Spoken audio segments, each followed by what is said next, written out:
Greetings, dear subscribers and casual listeners of my channel. The world of Harry Potter is full of magic, mysteries, and thrilling storylines. But even in such a carefully crafted universe, there are moments that make attentive readers raise an eyebrow, plot points whose logic falls apart under closer scrutiny. Let's take a look at the most controversial ones together. Enjoy the video. Number 1. Snape's redemption arc. One of the most polarizing topics in the entire series is the journey of Severus Snape. Many see him as a tragic hero, driven by his undying love for Lily. But does that really make his path a redemption story? Snape was cruel, vindictive, and often downright abusive, especially toward children. He despised Harry, bullied Neville, and constantly humiliated Gryffindors, all under the guise of a painful past. His efforts to protect Harry weren't rooted in genuine care for the boy, but in guilt and an obsessive attachment to Lily. Even his plea to Voldemort to spare Lily's life was disturbingly indifferent to her husband and child. No matter how powerful the Snape's memories scenes were, they can't fully outweigh years of moral blindness and cruelty. Number 2. Wizards and Muggles. One of the most absurd traits of the Harry Potter universe is how shockingly ignorant wizards are about the Muggle world. In a society where Muggle-borns are so common, one would think magical folk would have a decent understanding of non-magical technology and culture. But no, even Arthur Weasley, an actual ministry employee, can barely comprehend how a simple fork works. The situation reaches peak absurdity when, in The Half-Blood Prince, the Minister for Magic holds meetings with the Muggle Prime Minister, yet the magical world still seems completely sealed off in a vacuum. This isn't just strange, it's vague, it's dangerous. Perhaps if wizards had been more open to the outside world, Voldemort could have been defeated much earlier and more efficiently. Number 3. Wizards and Wands. The wand chooses the wizard, a phrase that's practically sacred since the first book. The scene in Ollivander's shop is iconic, marking the beginning of Harry's connection to Voldemort. But as the story unfolds, this system begins to lose coherence. Many characters use other people's wands without issue, from the Malfoys to Harry himself. Wands are passed around, stolen, seized, with little to no consequence. Even Neville, who used his father's wand until 6th year, was still able to perform magic, albeit poorly. So does the wand really choose the wizard, or does this rule apply only when it's convenient for the plot? Number 4. The unforgivable curses. In the Goblet of Fire, we're officially introduced to the 3 unforgivable curses, Imperius Cruciatus and Avada Kedavra.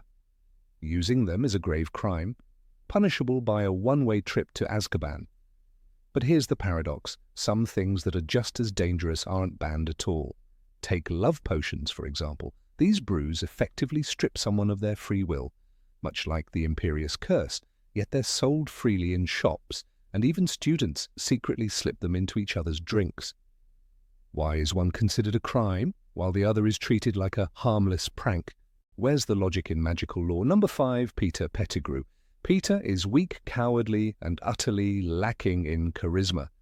And yet he managed to betray his friends, frame Sirius, fool the Ministry, and live for years as a rat in the Weasley home, completely unnoticed. But let's be real, the Marauders map clearly displays everyone in Hogwarts by name. Why didn't anyone notice Peter Pettigrew wandering around? How did a rat survive in a magic-filled household, sleeping in a child's bed while others cast spells all around? The idea that someone like Peter could outsmart the entire wizarding world is less drama, more of a stretch. Number 6. Dumbledore's trust wasn't earned. Albus Dumbledore is portrayed as a symbol of wisdom and kindness. Harry trusted him implicitly. But as we learn more about his past, things become much murkier. He knowingly placed Harry in mortal danger multiple times, hired highly questionable teachers, and withheld crucial information from both students and colleagues. Many of the tragedies at Hogwarts happened because Dumbledore either stood back or allowed events to unfold for the sake of the bigger plan. So the question is, did he really protect Harry, or was he just grooming him as a weapon against Voldemort? Number 7. Voldemort's poor judgment. Lord Voldemort is supposed to be the greatest dark wizard of all time. Brilliant, ruthless, and far-sighted. But in reality, he made the same mistakes over and over again. He trusted Snape without detecting his double game. He failed to kill a baby when he had every opportunity. He gave his enemies time to regroup and conveniently waited until the end of each school year to attack. His actions often felt more theatrical than tactical, as if he were playing along with a script written by J.K. Rowling herself. The Voldemort we're told about and the Voldemort we actually see in action, they feel like two completely different people. Number 8. Obliviating Muggles, all or nothing. In The Half-Blood Prince, a Muggle bridge collapses. Death Eaters fly over London in broad daylight. Buildings explode. People scream. "The Brockdale Bridge! That it collapsed!" "The Prime Minister is furious," says Cornelius Fudge. And yet the wizarding world just shrugs. Were all the witnesses obliviated? Hundreds of Muggles must have seen magic that day, but no one explains how the secret stayed hidden. The Ministry talks about secrecy like it's sacred, but their actions say otherwise. It's the same at the Quidditch World Cup. In the Goblet of Fire, the dark mark appears in the sky. Tents burn, chaos spreads, and all this takes place next to a Muggle campground. Mr. Roberts, the campsite manager, gets stunned and memory wiped several times. Poor fellow's had his memory modified 5 times in one day, Arthur Weasley says. So do they modify everyone, every camper, every driver? There's no mention of how. The truth is, the rules of secrecy bend when the plot needs drama, and the Obliviate charm becomes a magical band-aid for giant narrative holes. Number 9. The Hogwarts grading system, complete chaos. Hermione nearly breaks down over her OWLs. She uses a time turner just to attend more classes. "I've got 10 subjects and I'm taking extra arithmancy and ancient runes," she says, exhausted in The Prisoner of Azkaban. But in the end, her effort doesn't matter. She joins the Ministry without needing a degree or diploma. Harry, who never finishes his 7th year, becomes an aura. Ron skips most of his exams and still fights in the final battle like a seasoned duelist. So what are these exams for? Prestige? Pressure? There's no real system, no sense of long-term academic purpose. And then there's the teaching. Hagrid brings 3rd years into the Forbidden Forest to meet hippogriffs, and 7th years do nearly the same thing. In The Prisoner of Azkaban, Malfoy ends up in the hospital wing after provoking Buckbeak. Was there a lesson plan? Any safety protocol? Professor Trelawney, who regularly predicts student deaths, somehow keeps her job. Meanwhile, Lupin, one of the best teachers they've ever had, is forced to resign after one werewolf panic. Hogwarts is supposed to shape the future of the magical world. Instead, it feels like chaos in a castle. Number 10. Family ties no one talks about. Sirius Black stares down Bellatrix Lestrange in the Department of Mysteries. She kills him moments later. No hesitation. No mention that they grew up under the same roof. "Come on, you can do better than that," he taunts her, like she's just another enemy, not the cousin he once shared family dinners with, their shared bloodline, their twisted upbringing, the trauma of the Black family. None of it matters in that final moment. And afterward? No one brings it up. Not Remus, not Harry, not even Creature, who knew them both as children. The war rewrites their history and erases the roots they came from. The same silence surrounds Tonks. Bellatrix is her aunt. Narcissa is her mother's sister. That makes Draco her first cousin. Yet in Half-Blood Prince, when Tonks begs Snape to help find Harry, there's no hint of family tension. No one remarks that the Order of the Phoenix and the Death Eaters are one broken family tree. Even Harry and Draco might share a distant magical ancestor if the pure-blood lineages run as deep as the books suggest, but the series chooses not to explore that. Wizards are obsessed with blood purity, but when it comes to actual blood ties between enemies, no one says a word. Number 11. The Resurrection Stone that barely does anything. The Resurrection Stone is one of the Deathly Hallows. It's supposed to bring the dead back. But when Harry uses it in the Deathly Hallows, all it does is summon faint echoes, ghost-like figures who cannot touch, hold, or truly comfort him. James, Lily, Sirius, and Remus appear, but they are shadows. We are part of you. his mother whispers. They don't stay, they don't change anything. The moment feels tender, but powerless. Harry drops the stone in the forest and never looks back. So why did Voldemort want it? Why did he believe it could grant immortality? A man obsessed with cheating death should have known that summoning memories isn't the same as resurrection.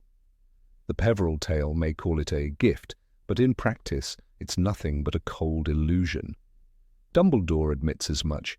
The resurrection stone was the least powerful of the Hallows and surely the most dangerous. Dangerous not because of what it can do, but because of the hope it gives.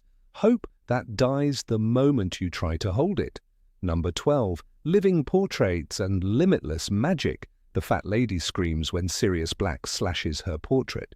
"He's here!" she shrieks in The Prisoner of Azkaban. She saw him, she recognized him, she even gave a detailed description, but no one thinks to use her testimony in any official way. No one interviews her, no one asks how he got in.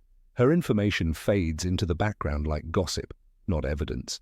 And yet, she is a conscious, speaking entity with a memory. Portraits in Hogwarts don't just speak, they move between frames, they eavesdrop, they remember what they've seen. Sir Cadogan escorts students across the castle. Phineas Nigellus Black travels between Hogwarts and Grimmauld Place, carrying messages. You know, Phineas Nigellus can go from one portrait to another, Sirius explains.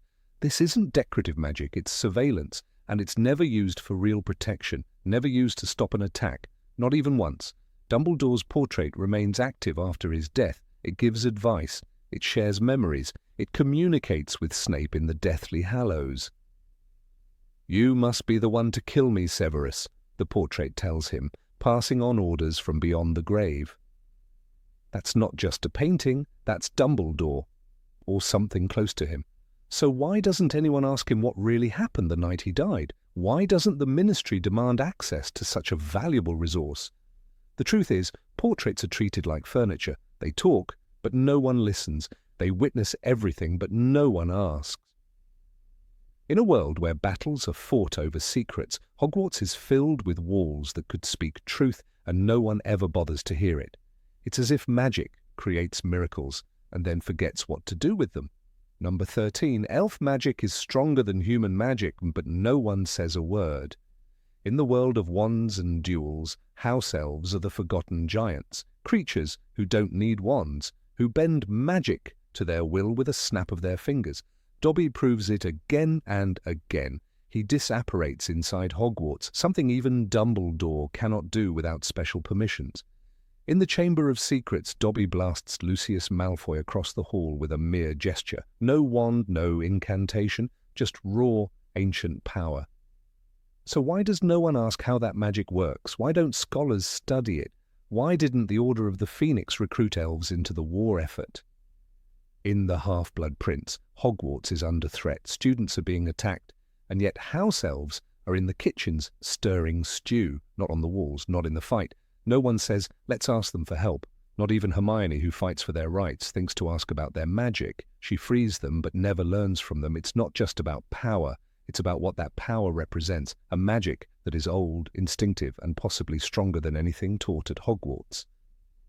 Kreacher, in The Deathly Hallows, defends Grimmauld Place with fierce loyalty and magical precision. He commands other elves, organizes them, leads them, and still he's treated like a servant, even by Harry, who only begins to respect him after seeing a glimpse of his past. "Thank you, Kreacher," Harry says finally. Too little, too late. The silence is deafening. The war was desperate. Lives were lost, and yet an entire magical species capable of teleportation, protection spells, and combat-level magic was never called upon. Wizards chose prejudice over victory. They had powerful allies in their own kitchens and left them scrubbing floors. Number 14. Slytherin crimes that are completely ignored. Slytherin has always been the house of dark reputations. From Tom Riddle to Bellatrix Lestrange, it bred more villains than any other. But what's truly strange is how often their actions are ignored. They hex, curse, bully, and intimidate. Yet the system rarely punishes them. Other students live in fear. Teachers turn a blind eye, and the worst part, It's all treated like part of the school's balance. Draco Malfoy is the clearest example. In Half-Blood Prince, he uses the Room of Requirement to create a secret passage for Death Eaters to enter Hogwarts. This leads to the death of Albus Dumbledore. Draco, though clearly involved in treason and endangering lives, is never expelled. He isn't arrested. He isn't even questioned properly. Draco, you are not a killer, Dumbledore says. And that's it, a quiet pardon. As if attempting murder is just a bad phase. Throughout the series, Slytherins constantly cross the line. In Order of the Phoenix, members of the Inquisitorial Squad, all from Slytherin, abuse students with full support from Dolores Umbridge. They break rules, sabotage lessons, and physically restrain other students. Yet when the reign of Umbridge ends, no consequences follow, no punishments, no accountability. Hogwarts simply moves on. It's as if the damage done by these students is forgotten the moment a new term begins. Even the teachers enable this. Professor Snape, a former Slytherin himself, shows blatant favoritism. When Draco calls Hermione a filthy little mudblood in Chamber of Secrets, Snape doesn't reprimand him. He calmly replies, "There is no need to call anyone names," and lets it go. If any Gryffindor had said something similar, the response would have been explosive. This double standard creates a world where one house is allowed to poison the rest, and the school just shrugs. Number 15, Umbridge and her dizzying career. Dolores Jane Umbridge, a name that still sends shivers down the spines of many readers, represents something darker than Voldemort's overt evil. She was not a dark wizard in the traditional sense. She did not command armies, split her soul, or wield the killing curse like a toy. Yet she carved a place for herself within the most powerful institutions of the wizarding world.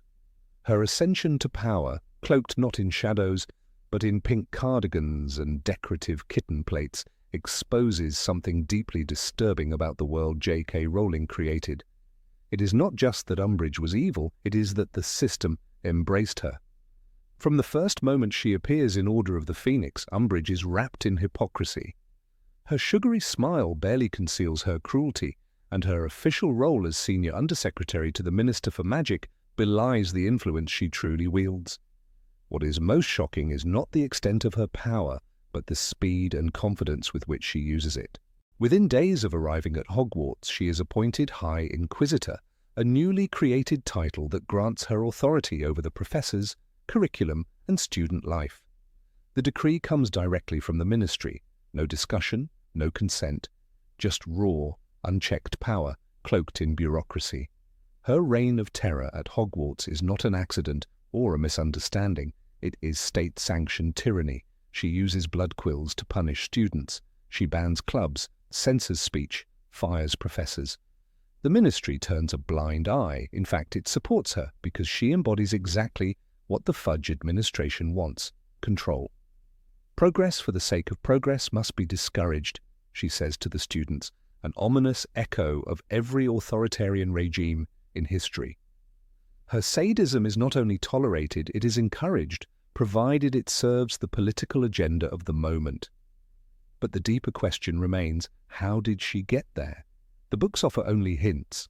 According to the lexicon and Rowling's post-series writings, Dolores rose through the ranks of the Ministry with cold efficiency. She joined the Department of Magical Accidents and Catastrophes, quickly moved to the improper use of magic office, and eventually became Senior Undersecretary. At no point was she particularly liked or admired. Even Cornelius Fudge found her unpleasant. And yet she rose. Why? The answer lies in her ability to reflect the Ministry's deepest unspoken fears. She is a mirror to its prejudices. When the wizarding world feared you-know-who, Fudge feared Dumbledore more. And so he sent Umbridge, a loyalist with no scruples, to break the school under the guise of reform. Her hatred of half-breeds, her distrust of children, her blind loyalty to authority, these were not her flaws, they were her assets. The Ministry didn't just tolerate Umbridge, it needed her. In Deathly Hallows, we learn just how far she is willing to go. After the fall of the Ministry to Voldemort, she remains in office, Now working under Pius Thicknesser, the puppet minister controlled by the imperious curse, Umbridge adapts easily. She does not resist, she thrives. She becomes a key figure in the Muggle-born Registration Commission, a grotesque institution designed to persecute those with no wizarding ancestry. She wears a locket, one of Voldemort's Horcruxes, as a symbol of her authority. Whether she knows what it is or not is irrelevant. What matters is that she chooses to use its dark aura to terrorize those beneath her. In one of the most chilling scenes in the series, Hermione and Harry disguise themselves to infiltrate the Ministry and find Umbridge seated at the head of the courtroom. She oversees the interrogation of Mary Catamol, a Muggle-born witch accused of stealing magic. Umbridge sneers as she humiliates her. "You are not a witch," she hisses, smiling all the while. Her power is no longer just bureaucratic. It is ideological. She is enforcing a new order, one based on blood purity and submission, and she is proud of it. The disturbing part is not just what she does, it is what happens after. Voldemort falls, the Ministry is liberated, the Death Eaters are rounded up, trials are held, but Umbridge, she is not executed, she is not imprisoned in Azkaban. For a time, it is as if nothing happens to her. Only much later, in Rowling's supplemental writings, do we learn that she was eventually tried and imprisoned for her role in the persecution of Muggle-borns. But this justice is delayed, and in the canon text, it is non-existent. Why was she allowed to walk free for so long? Why was she not immediately arrested when the Ministry was retaken?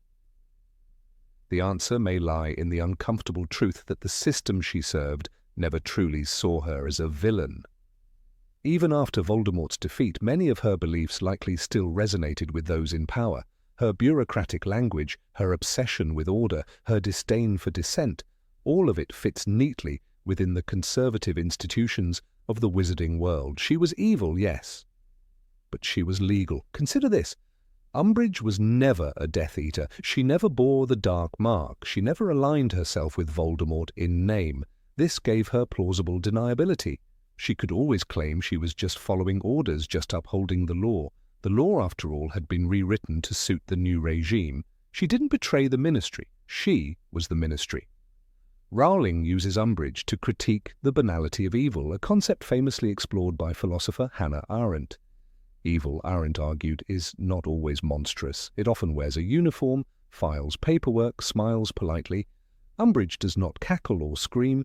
She speaks in soft tones. She offers tea while signing orders of torture. Her desk is lined with lace and kittens. Her office is a parody of innocence, but her heart is a furnace of cruelty. Number 16, Hogwarts security system. Total absurdity.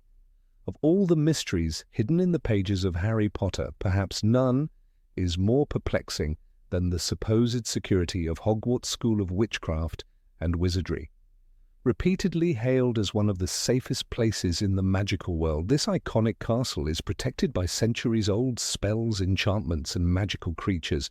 Dumbledore himself once described it as nearly impenetrable, and yet throughout 7 books, the school is consistently infiltrated by dangerous creatures, dark wizards, cursed objects, and on multiple occasions, Lord Voldemort himself.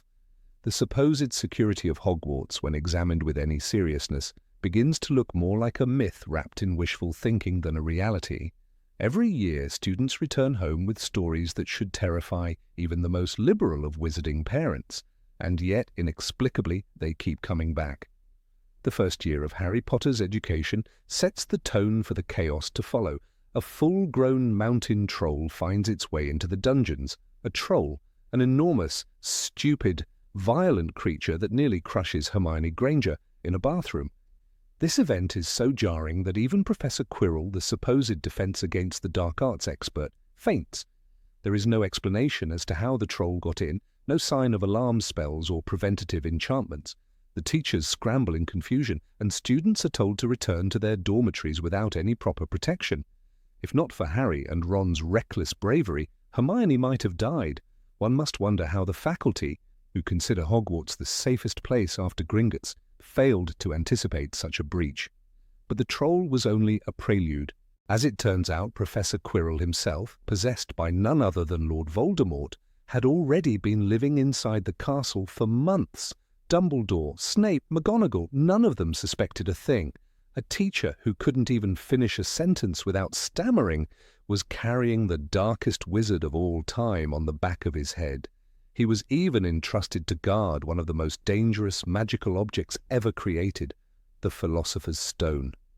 The defense around it, though elaborate, becomes laughable upon closer inspection. Most of the obstacles, Fluffy the dog, the devil's snare, flying keys, and a wizard's chessboard, could be beaten by a trio of first-year students. There are all kinds of enchantments on it, but it's not as well protected as people think, Hermione notes. And she is right. The stone, meant to be protected by the most powerful wizards in the world, is instead vulnerable to a curious child. In the second year, the school is terrorized by the monster from the Chamber of Secrets, a basilisk hidden within the walls of the castle itself. This ancient serpent slithers through the plumbing, petrifying students, and even nearly killing one, all without any adult figuring out what's going on. Hogwarts, supposedly equipped with every magical detection spell imaginable, cannot even detect a living creature the size of a bus travelling beneath its floors. How does no enchantment notice the basilisk's presence? How do the teachers, some of the most powerful wizards alive, not sense something is terribly wrong? And why does it fall upon Harry, Ron, and a ghost to solve the mystery? Year 3 reveals another gaping flaw in the supposed fortress that is Hogwarts. A convicted murderer, Sirius Black, breaks into the school not once, but multiple times. The school responds by bringing in Dementors, soul-sucking creatures who are meant to guard the perimeter. Yet, these beings cause more harm than good. They nearly kill Harry during a Quidditch match and fail completely to stop Sirius. He manages to sneak past them in dog form, hide in the castle, and even enter the Gryffindor common room. The fat lady's portrait is slashed. The students panic. And still no one considers evacuating the school. Even after all this, the year ends with Harry and Hermione travelling back in time and freeing Sirius without any adult knowledge. The school's security once again is exposed as being full of holes. In the 4th year, the Triwizard Tournament is held at Hogwarts, and the magical protections reach a new height of supposed excellence. A powerful enchantment is placed on the Goblet of Fire so that only students over 17 can enter. And yet Harry's name is submitted and accepted. The justification that a powerful Confundus charm fooled the goblet is deeply concerning. If something as important as age restrictions for a dangerous competition can be bypassed with a single spell, what else can be tampered with? And then, of course, there's Barty Crouch Jr., a Death Eater who impersonates Professor Moody for an entire year using Polyjuice Potion. No teacher, not even Dumbledore, suspects that their colleague has been kidnapped and replaced. The imposter teaches dark magic, manipulates events, and finally turns the Triwizard Cup into a portkey that delivers Harry directly to Voldemort. And no one stops him. The 5th year is a different kind of horror. Dolores Umbridge, placed at Hogwarts by the Ministry of Magic, becomes High Inquisitor and essentially turns the school into a surveillance state. Yet even in this climate of control, the students form Dumbledore's army, an underground resistance movement. The Room of Requirement, unknown to the staff for centuries, becomes their secret base. Umbridge, for all her authoritarian tendencies, cannot find or breach it. Then comes the climax. 6 students escape the castle, fly to London, break into the Department of Mysteries, and battle Death Eaters. They are nearly killed, and only the intervention of the Order of the Phoenix saves them. Again, where were the safeguards? How did they get past them? What kind of school allows this? Number 17, Hermione, a super genius who misses the obvious. Hermione Granger was the kind of girl who could answer a question before it was asked. She memorized entire chapters, brewed Polyjuice Potion in secret during her 2nd year, and mastered spells far beyond her level. Professors respected her, enemies feared her intellect, and even Dumbledore, in his subtle way, acknowledged her brilliance. And yet time and again, the narrative betrays her intelligence, forcing her into obliviousness when the plot demands it. The inconsistencies are striking, often jarring, and they betray a deeper flaw in the way her character is written. A genius only when it's convenient. In Harry Potter and the Prisoner of Azkaban, Hermione and Harry are gifted the Marauder's Map, a magical artifact that shows the exact location of every person within Hogwarts. It is this map that reveals the impossible. Peter Pettigrew is alive, his name scuttling alongside Ron Weasley's. Hermione, who has spent the entire book concerned with the threat of Sirius Black and the importance of logic and evidence, is curiously absent from the investigation into this anomaly. She never asks about Pettigrew, never questions why someone who should be long dead appears on a map she knows to be accurate. She, who argued passionately about the morality of freeing Buckbeak based on evidence and fairness, seems uninterested in investigating a name that defies reason. What's most troubling isn't that she fails to act, but that her silence contradicts everything we know about her. The Hermione who corrected professors and confronted teachers when she felt something was unjust would never ignore such a glaring mystery. Had she followed her usual instincts, she would have demanded an explanation for Pettigrew's presence. She might have even solved the entire case before the Shrieking Shack confrontation, but she doesn't. She, the most logical of the trio, accepts the nonsensical because the plot needs her to stay uninformed. This selective blindness continues in Half-Blood Prince. Draco Malfoy, suddenly pale, withdrawn, and secretive, begins acting with a clear sense of urgency. He skips meals, disappears for hours, and is seen in suspicious locations. Hermione, who once spotted signs of a troll in a lavatory and used logic to survive against Death Eaters, seems to dismiss his behavior entirely. Even when Harry raises suspicions, she waves them away with statements like, "Just because he's acting a bit oddly doesn't mean he's up to something sinister." It's an absurd stance from someone who trusted her own instincts enough to follow clues about the Philosopher's Stone in her first year. Her refusal to believe Draco is involved in anything serious becomes more frustrating when considering her own history with him. She's been targeted by his prejudice. She knows he's ambitious, reckless, and entirely capable of dangerous alliances. This is the same Draco who called her a mudblood and mocked Dumbledore's authority. And yet, when faced with his increasingly suspicious behavior, Hermione suddenly forgets how to observe. The narrative tells us she's brilliant, but her actions suggest otherwise. Umbridge's arrival in Order of the Phoenix presents another glaring contradiction. From the very beginning, Dolores Umbridge is a tyrant in pink. Her methods are cruel, her voice is syrupy but poisonous, and her ideology is clear: obedience, punishment, and control. Hermione, again cast as the voice of reason, warns others to follow the rules. But the real inconsistency emerges later when she inexplicably believes that leading Umbridge into the Forbidden Forest to confront centaurs is a clever solution. It works, but it contradicts everything Hermione knows about magical creatures, including her own advocacy for their rights. Earlier in the same book, she founded SPEW, arguing that creatures like house elves deserved freedom and respect. She writes essays and lectures others about treating magical beings ethically, and yet she uses the centaurs, creatures with a proud and independent culture, as bait. The same Hermione who said, house elves get a very raw deal, is suddenly okay with manipulating sentient beings into doing her dirty work. It's not just a moral lapse, it's a logical inconsistency. If she truly believes in fairness and justice, why does she think luring creatures into a trap is justified? There's an even deeper issue with how the narrative handles her intelligence, her sudden inability to detect danger when it's most obvious. In Chamber of Secrets, she does manage to figure out that the monster is a basilisk, and to her credit, she pays a heavy price for her curiosity. But in Goblet of Fire, she seems to forget how to question anything at all. The moment Barty Crouch Jr., as Moody, begins encouraging illegal behavior, praising Harry, and showing Harry favoritism, Hermione should have noticed. This is a girl who once suspected Professor Snape of trying to kill Harry over a facial expression, but when someone literally breaks every school rule and supports Harry's dangerous journey through the Triwizard Tournament, she says nothing. She knows Barty Crouch Sr. is behaving erratically. She hears Harry describe the events in the Pensieve. She sees that something is deeply wrong with the tournament, and yet the Hermione of Goblet of Fire is far more passive. She helps Harry when he asks but doesn't push further.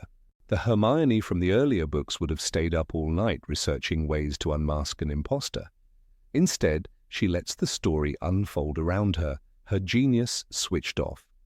Even in her romantic entanglements, her intelligence is oddly stifled.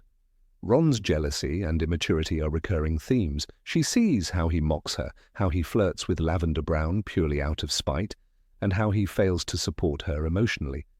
The Hermione who could see through every riddle and puzzle somehow fails to grasp the basic, emotional immaturity of a boy who often treats her poorly. She doesn't hold him accountable in any meaningful way. The same girl who snapped at Harry for breaking rules doesn't confront Ron with the same clarity. Her standards seem to waver depending on whether the story needs drama or resolution. Number 18, Animagi, a mystery wrapped in secrecy. In the deep folds of J.K. Rowling's magical universe lies a power so elusive, so intricately magical, that it is revered even among the most skilled of wizards.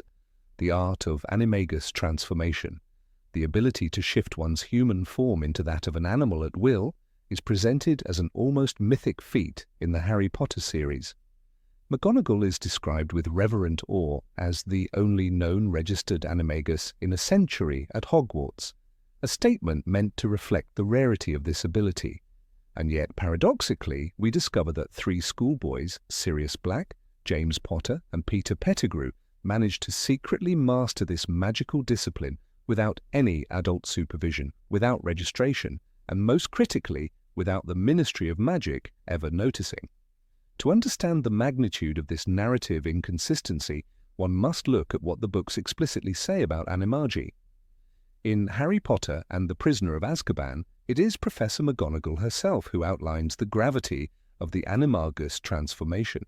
Becoming an animagus is a dangerous business, she tells her class, further explaining that every animagus must be registered with the Ministry of Magic. The process involves a complex and heavily monitored magical ritual complete with detailed documentation of one's animal form and markings. It is considered so serious that unregistered animagi are liable to face prosecution. And yet the marauders, teenagers no older than 17, manage to accomplish this feat entirely under the radar. This creates a jarring contradiction in the logic of Rowling's magical society.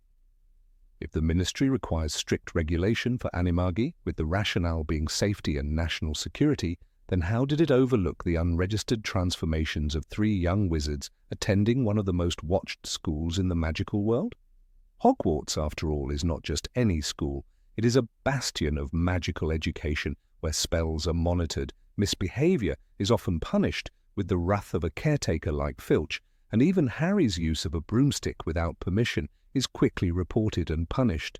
And yet James, Sirius and Peter not only break one of the most sacred magical laws, they do so repeatedly for years. Their motivation is noble in its own way. They seek to comfort and accompany their friend Remus Lupin, who suffers the torment of monthly transformation into a werewolf. The trio's loyalty is admirable, however, loyalty alone cannot bridge the gaping holes in the world-building. Becoming an animagus involves surviving the ingestion of a mandrake leaf kept in the mouth for a full month, enduring the effects of a complex potion brewed under highly specific celestial conditions, and withstanding an emotional and psychological trial. Even adult wizards find this intimidating. Yet Sirius Black, a boy known more for his rebellious streak than academic discipline, somehow succeeds in this arcane task before he turns 18. Worse still, Peter Pettigrew, known for being weak, timid, and academically average, is portrayed as one of the successful marauder animagi. This stretches the credibility of the narrative. If Peter could master animagus magic, why couldn't wizards like Kingsley Shacklebolt, Nymphadora Tonks, or Mad-Eye Moody, wizards trained in combat and espionage, also do so? In fact, the utility of animagus transformation in warfare and intelligence gathering is so self-evident that it raises an uncomfortable question. Why isn't animagia used more extensively, especially during the 2 wizarding wars? Consider the possibilities. An animagus could infiltrate Death Eater strongholds in animal form, invisible to the Dark Mark and undetected by magical barriers that would repel human intruders.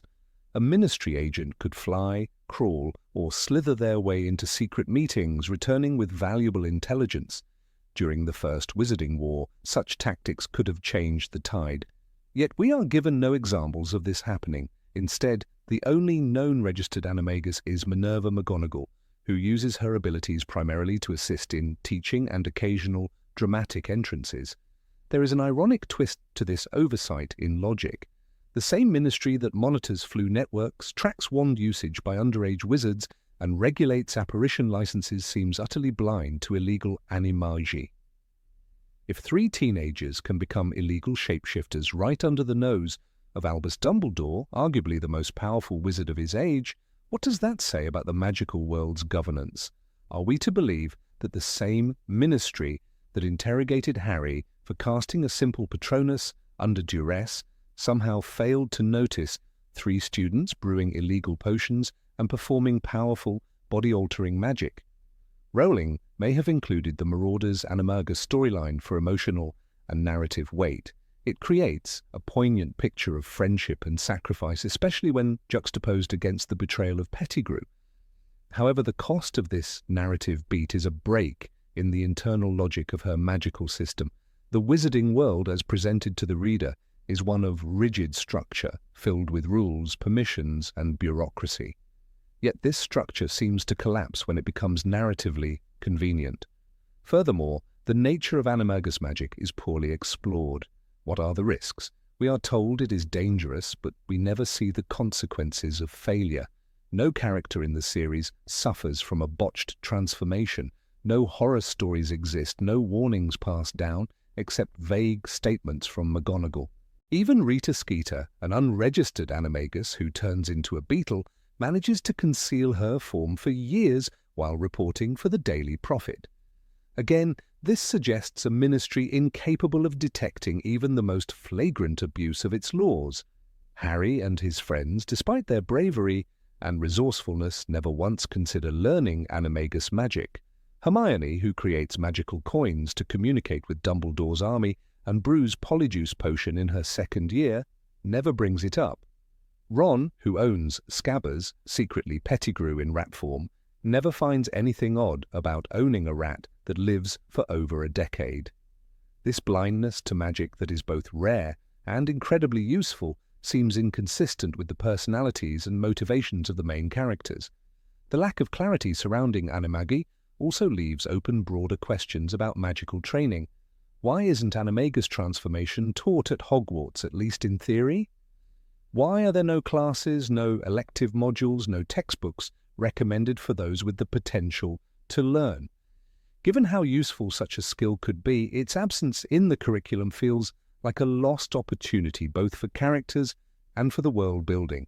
It suggests that magic in the Harry Potter universe operates not on internal consistency, but on narrative convenience. Let us take the example of Professor McGonagall again. Her transformation is elegant, exact, and unmistakable, a tabby cat with square spectacle markings. She is clearly proud of her skill, yet never once does she use it for practical surveillance or reconnaissance, even during moments of extreme crisis, like during Umbridge's regime or the rise of Voldemort. If a professor with such a rare ability refrains from using it strategically, does that mean animagus transformation has hidden limits? Or is it simply that Rowling did not envision its full potential when constructing her plotlines? There's also the unresolved issue of magical detection. The wizarding world has spells to detect lies, track spells, and even determine blood status. Yet animagus transformation somehow escapes all magical detection methods. This creates narrative loopholes. If someone can simply become an animal and hide, then why don't criminals do this more often? Why do Death Eaters bother with disguises and Polyjuice potion when they could simply learn animagia and move undetected?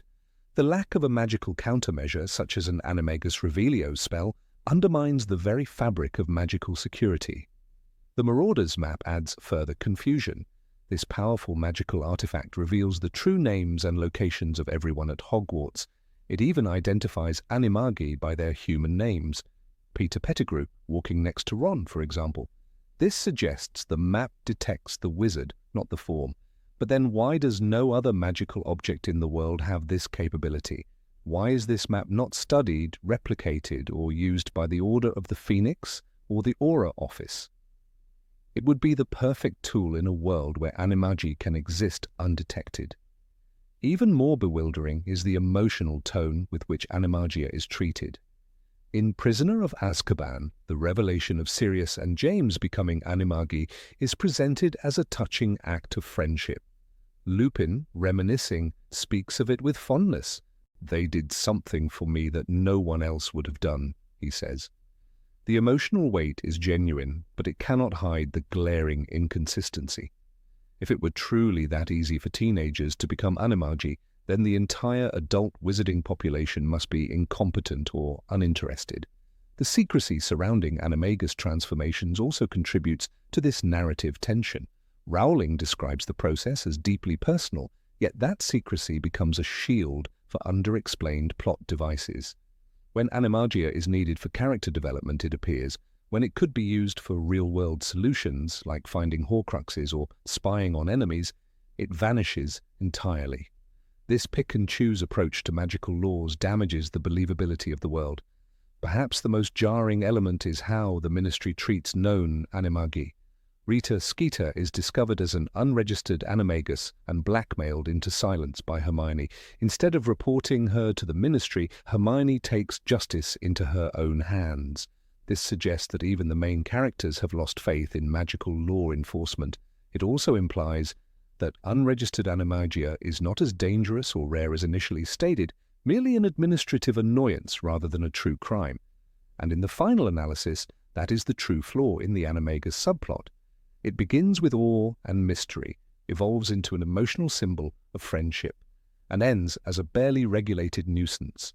The narrative treats it less as a serious magical art and more as a storytelling convenience, employed when needed and ignored when not. This undermines the stakes of the magical world and makes the Ministry appear less competent, less vigilant, and ultimately less believable. The story of the Marauders is powerful. It adds depth to the world, humanity to its characters, and poignancy to their eventual fates.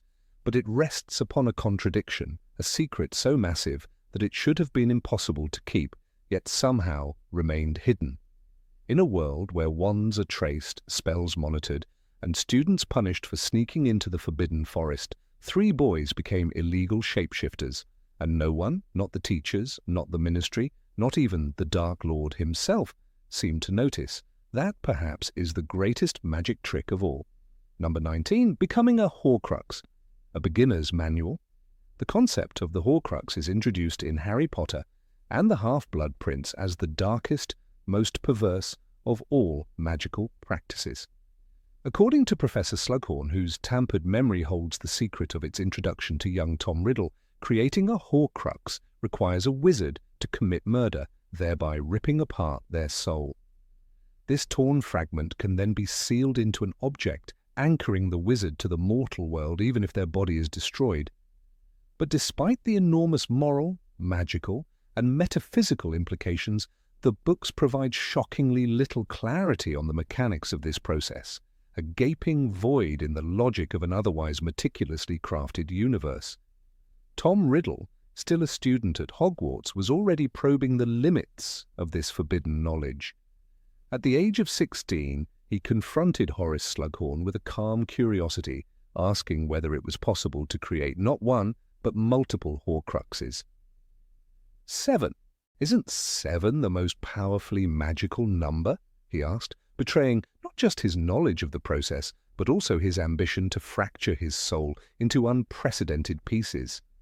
This moment should raise immediate alarms for any reader. How could a mere student, even a gifted one, have accessed information so obscure and so dangerous that adult wizards treat it as myth? The official explanation rests on a single tome: Secrets of the Darkest Art. Hermione Granger, in the Deathly Hallows, discovers this book tucked away in the restricted section of the Hogwarts library. It outlines not only the theoretical underpinnings of Horcruxes, but also provides enough instruction that even she, someone morally repelled by the idea, can recite the key steps. "The thing is, it's supposed to be a secret, isn't it?" Ron says when Hermione first explains what she found. But secrets lose their power when printed on paper, bound, and stored within reach of curious students. It defies logic that Secrets of the Darkest Art wasn't burned, obliviated, or sealed in the Department of Mysteries. If the Ministry of Magic is known for one thing, it's bureaucracy and the illusion of control. They banned countless dangerous artifacts, imposed censorship on publications like The Quibbler, and constantly monitored underage magic. And yet the most dangerous book in magical history was left on a shelf with nothing more than a do not borrow without permission charm. This isn't negligence, it's narrative convenience. The paradox deepens when we consider that other secrets, like the location of the Chamber of Secrets, were far better protected. Despite being buried in the architecture of the school itself and hidden behind Parseltongue magic, it remained legend for centuries. Meanwhile, the Horcrux, a spell requiring soul mutilation, somehow made its way into a student's hands. Dumbledore himself says, "There is no spell more terrible than the Horcrux, but the knowledge of it lingers. Few understand it, fewer still dare to use it." So why was a copy left unguarded in a school with children? Tom Riddle didn't just create one Horcrux, he created 7. This fact challenges not only the internal logic of the magical world, but also our understanding of Voldemort's rise. When did he find the time? When did he discover how to perform the ritual? We know that the diary Horcrux was created after Myrtle's death, but what about the others? The ring, the locket, the cup, the diadem, Nagini, and even the fragment inside Harry. Each would have required both a murder and a ritual, yet none of these events were detected. The Ministry, Hogwarts, even the vigilant Dumbledore, no one suspected? The process of making a Horcrux is cloaked in mystery, but we do get snippets. Slughorn's memory implies that murder is the catalyst and the act itself splits the soul. But what exactly follows? Is there an incantation, a wand movement, a potion? Does the soul fragment fly out like smoke and settle into the object? The books never say. For something that anchors the Dark Lord's immortality, the lack of detail is not poetic, or it's evasive. Worse still, the very nature of the soul is left undefined. If the soul can be split 7 times, is each fragment equal in potency? Does the wizard become proportionally less human with each division? The Harry Potter books grapple with complex metaphysics, the resurrection stone, the veil in the Department of Mysteries, the priori incantatem effect. But when it comes to Horcruxes, the rules are conspicuously absent. It's as if Rowling knew the emotional weight of the concept but avoided the mechanics because they didn't hold up under scrutiny. One might argue that the mystery is intentional, that Rowling sought to echo the real world, where evil often spreads in whispers and shadows. But that logic breaks when Hermione finds the instructions easily. She even tells Harry that the spell is in the book, though she refuses to read it aloud. If the process is that accessible, how is Voldemort the only one to ever try it? Consider Bellatrix Lestrange, obsessed with the Dark Lord to the point of delusion, or Barty Crouch Jr., who willingly committed murder and torture. These were not weak-minded followers. Why didn't they seek immortality themselves? Why didn't someone else in centuries of magical history experiment with Horcruxes? The implication is that the knowledge is both forbidden and well-known, a contradiction that breaks internal consistency. Even Dumbledore, the most brilliant wizard of his age, admits that he suspected Horcruxes only after the diary. He says, "I was only able to guess what Voldemort had done after I saw the diary." But this raises a troubling question. If a single Horcrux was such a rare and terrible thing, how did Dumbledore not consider it earlier? He was the only one Voldemort feared. Shouldn't he have examined every possible method of immortality? Let us not forget that the diary was destroyed in the Chamber of Secrets years before Harry even knew what a Horcrux was. And yet no one, not even Dumbledore, performed an autopsy on the diary to understand its magical structure. It took until Half-Blood Prince for the word Horcrux to even be uttered. In a world obsessed with magic, where spell effects can be studied and reversed, this level of ignorance seems manufactured. Another example of inconsistency lies in the destruction of Horcruxes. According to Dumbledore, only something that is itself destructive enough to destroy beyond magical repair can eliminate a Horcrux, such as basilisk venom or fiend fire. But if this is known, where is it written? Did Dumbledore experiment? Was this guesswork? Even Hermione, brilliant as she is, only discovers these methods through vague research and deduction. For an object so dangerous, surely the magical community would have compiled more precise methods of disposal. Moreover, the creation of multiple Horcruxes should have triggered magical disturbances. The Ministry keeps records of underage magic, magical creature births, and unauthorized apparition. Yet no one noticed soul fractures happening on British soil, no magical signature, no surveillance of dark art activity. When Sirius Black escaped Azkaban, they sent Dementors. When a teenager tears apart his soul 7 times, silence. Let's not ignore the ethics of Hogwarts itself. If Horcrux making is known to require murder, and if the spell is in a library book, what kind of institution allows that to exist within reach of hormonal, curious teenagers? Dumbledore, who destroyed the Mirror of Eris to prevent obsession, left the door wide open for students to access secrets of the darkest art. This is either a catastrophic oversight or an uncharacteristic lapse in writing. Perhaps the greatest paradox lies in Voldemort's own lack of understanding. He created 7 Horcruxes, or believed he had, yet never anticipated that splitting his soul so many times would degrade his sanity, his appearance, or his magical essence. How could he not know the price? He was ripped, torn, less than the meanest ghost, Dumbledore explains. This suggests that even the creator of the Horcruxes didn't fully understand their effect. If Voldemort, the supposed Master of Death, failed to grasp the consequences, then how can readers be expected to? In the Deathly Hallows, we see Dumbledore and Harry discuss the Horcruxes in the afterlife like King's Cross. It's a moment full of metaphor and philosophy, but again, it skirts the mechanics. A small, wailing, mutilated baby lies under a bench, the final remnant of Voldemort's soul. But how did it come to be? Why didn't the soul fragments return to him once the Horcruxes were destroyed? Is the soul sentient? Is it trapped? The scene offers emotion but avoids answers. The irony is that Harry Potter is a story about choices. Voldemort chooses power over love. Harry chooses sacrifice over revenge. But the Horcrux narrative removes choice by failing to show consequence. Tom Riddle murders and mutilates his soul with impunity. Only in the final pages, when he is already doomed, does he suffer. For a series that insists on the moral weight of magic, the Horcrux arc feels disturbingly hollow. Even Snape, Master of Secrets, seems unaware of Voldemort's soul-splitting. He delivers prophecies, manipulates events, and spies for Dumbledore, yet never stumbles upon the truth. How can so many brilliant minds, McGonagall, Flitwick, even the unspeakables, be blind to the most significant magical innovation of the age? The most jarring moment comes when Harry himself becomes an accidental Horcrux.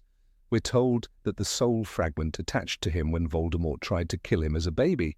But why didn't anyone detect it sooner? Why did no spell, no magical artifact, and not even the sorting hat react to this parasitic entity inside him? The scar, the visions, the Parseltongue, all explained away as coincidences until the final book. This isn't mystery, it's narrative delay. In the end, the Horcrux concept is powerful, chilling, and thematically rich. It explores the price of immortality, the horror of soul mutilation, and the darkness that power invites. But the scaffolding beneath it is riddled with cracks. Voldemort's teenage mastery, the unguarded books, the lack of magical oversight, these are not just plot holes. They are symptoms of a story that wanted the horror without the homework. And for readers who believed in the internal consistency of Rowling's world, that betrayal is the deepest cut of all.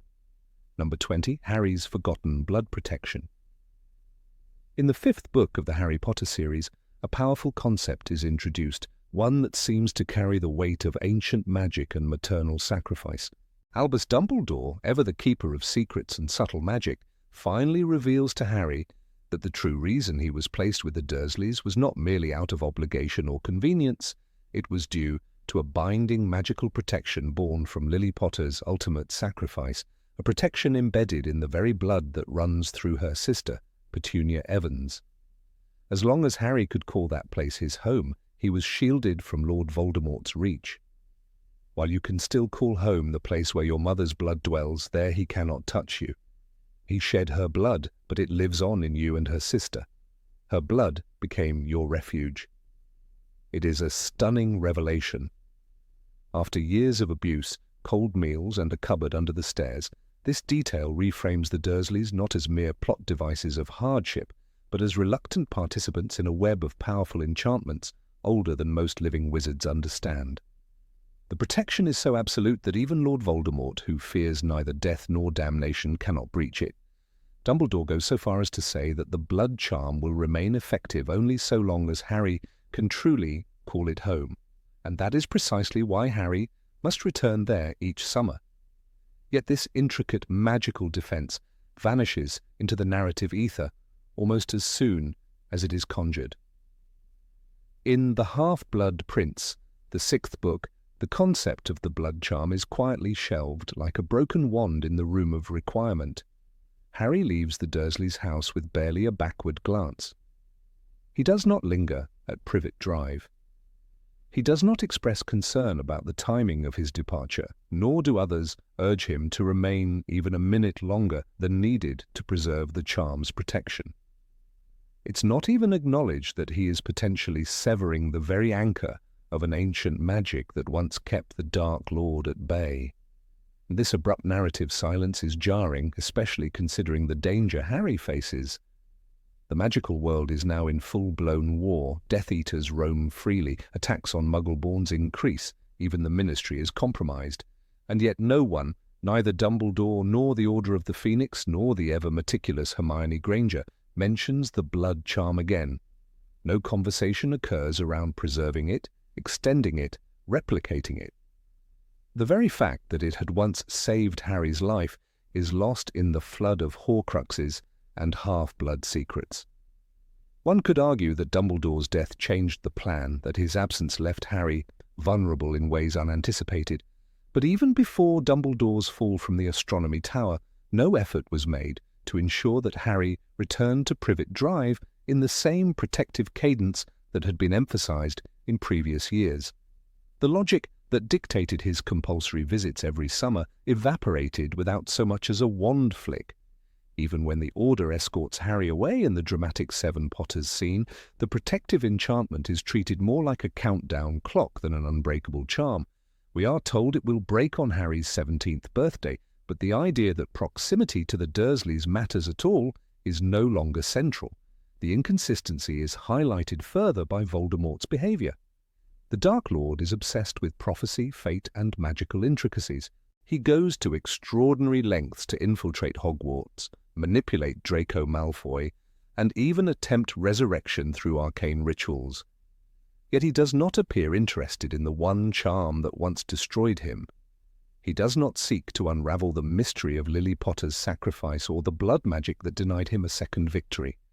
For a wizard so paranoid and detail-oriented, this is not only uncharacteristic, it is implausible. Consider also the importance of blood in the broader series. Voldemort himself believes in the supremacy of pure blood. His followers brand themselves with the dark mark. The power of familial connection is repeatedly emphasized, the bond between the Weasleys, the Black family tree, the ties that bind Narcissa to Draco. Even Snape's love for Lily is treated as a lingering force strong enough to shape destinies. And yet when it comes to Harry's own blood, once treated as the key to his survival, it vanishes as a plot point as though it had never existed. There is an eerie symbolism in Voldemort's rebirth in the 4th book. He uses Harry's blood in the ritual that restores his body. Flesh of the servant, blood of the enemy, bone of the father. Voldemort chooses to use Harry's blood specifically to gain access to the protection once thought to shield him. "Now I can touch you. Now I can touch you," he says with cruel glee. And yet, if the ritual truly circumvented the blood charm, then why does Dumbledore insist on its continued necessity in Book 5? The explanation becomes a tangle. Was the charm broken in Goblet of Fire? If not, why was it treated as valid in Order of the Phoenix? And if it was still effective, why was it so casually discarded in Half-Blood Prince? The failure to revisit the blood magic feels less like a narrative evolution and more like narrative amnesia. Rowling masterfully weaves many layers into her books, and the series often rewards close readers. Clues are scattered in plain sight, only to blossom books later into rich revelations. Yet the blood charm, this powerful legacy of Lily's love, is introduced with grand importance only to wither in silence. No new theory replaces it. No spell renders it obsolete. It simply fades, conveniently, when the plot no longer requires it. Even Petunia Dursley's role in the magic is left hollow. Her disdain for Harry is well documented, but in that moment of confrontation with Dumbledore in Order of the Phoenix, she understands more than she lets on. "Remember my last Petunia?" Dumbledore writes in his letter to her. She obeys. She keeps Harry under her roof. But her magical significance ends there. In later books, no one speaks to her again about her sister's sacrifice, the magic it invoked, or the lingering consequences of her guardianship. When she departs with Vernon and Dudley in the 7th book, it is without any ceremonial closing of the spell that once made her home a sanctum. Moreover, the characters who would logically be most concerned, like Molly and Arthur Weasley or even Remus Lupin, never question the mechanics of Harry's protection. The Order of the Phoenix protects Harry through practical means, flying him undercover, giving him polyjuice doubles, casting protective wards, but they no longer invoke or inquire about the blood charm. Why? Was it considered unreliable? Was it simply inconvenient to explore further? These are questions readers ask, but the books do not answer. This lapse in continuity weakens what could have been one of the most poignant examples of maternal love triumphing over evil. Lily Potter's sacrifice is not only noble, it is magical. It alters the trajectory of wizarding history, but to then sideline the very magic that made Harry's survival possible undermines its emotional and narrative power. The books ask us to believe in love as the strongest force in the universe, yet abandon one of its clearest magical manifestations. Dumbledore's choices are often shrouded in ambiguity, and perhaps this was intentional. But in this case, his insistence in Book 5 is too clear, too emphatic to be brushed aside later as misdirection. He stakes Harry's safety on that magic. "You need return there only once a year," he says, "but it must be a real home to you still for the magic to remain unbroken." What changed? Did Harry's feelings for the Dursleys nullify the spell early? If so, it is never stated. If not, the protective spell should still matter. Even Severus Snape, whose role in the blood magic is tangential, might have offered commentary on its strategic value. He is a man who understands the subtleties of ancient enchantments. He is entrusted with Harry's safety. And yet he too never speaks of the blood charm. His silence becomes part of a broader silence that envelops the plot. Rowling is an author who excels in foreshadowing. The Vanishing Cabinet, the Diary Horcrux, even the Trace, each returns in crucial ways later. But not the blood charm. It doesn't resurface in Deathly Hallows. It doesn't explain any of Harry's victories. It doesn't stop any attack. By the end, we are left to believe that it expired off-screen, a quiet death for a spell once described as unbreakable. The final insult to the logic of the blood charm comes when Harry willingly sacrifices himself to protect others. His act echoes Lily's, and it generates a magical protection that rebounds Voldemort's spells. The narrative revisits the idea that love can shield and save. But instead of building upon Lily's original protection, it crafts a new version of the same idea, as though the earlier magic had never mattered. The parallel is powerful, but the discontinuity is glaring. Perhaps the most unsettling part is the missed opportunity. The blood charm could have provided tension. What if Voldemort had tried to corrupt it? What if Petunia had tried to expel Harry early? What if the Dursleys' house became a contested space between dark and light forces? The narrative never asks these questions, and so the charm remains static, a relic of exposition with no lasting consequence. This oversight is not merely a nitpick, it alters the perception of the entire series arc. If one of the central magical defenses can be abandoned without explanation, what other threads might unravel upon scrutiny? The strength of Harry Potter lies in its interconnectedness, its sense that everything matters.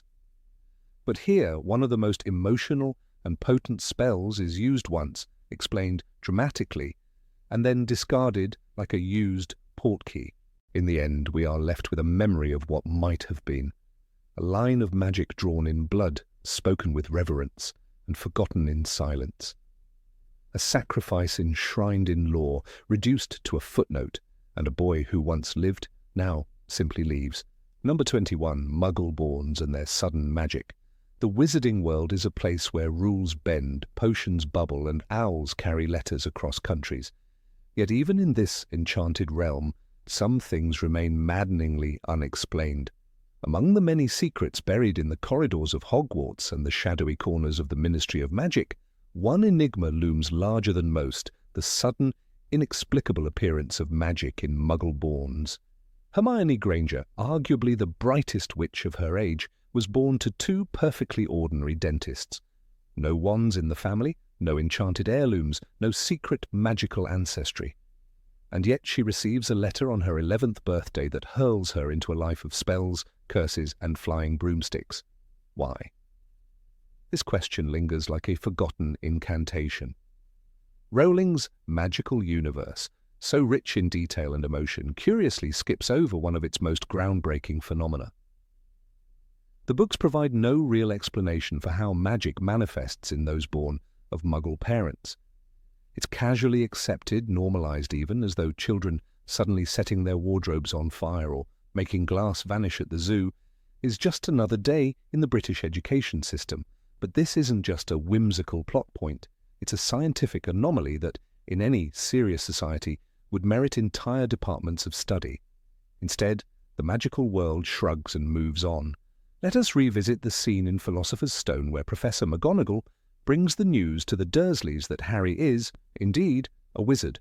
Vernon Dursley explodes in disbelief, asserting he'll not be going. But what about Hermione's parents? Or Dean Thomas's? Did they scream? Did they cry? Or were they merely given a pamphlet and told, "Your daughter is magical, please don't question it too much"? In any other realm of science or reason, such a revelation would spawn a frenzy of investigation.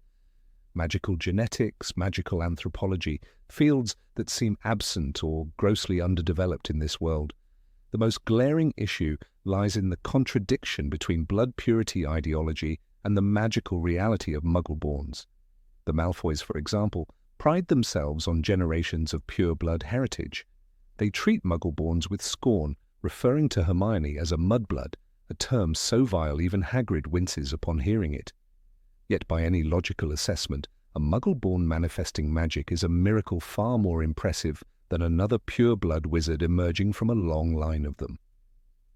These children defy biological norms. They are outliers, walking paradoxes, and yet the wizarding elite views them with disdain rather than awe.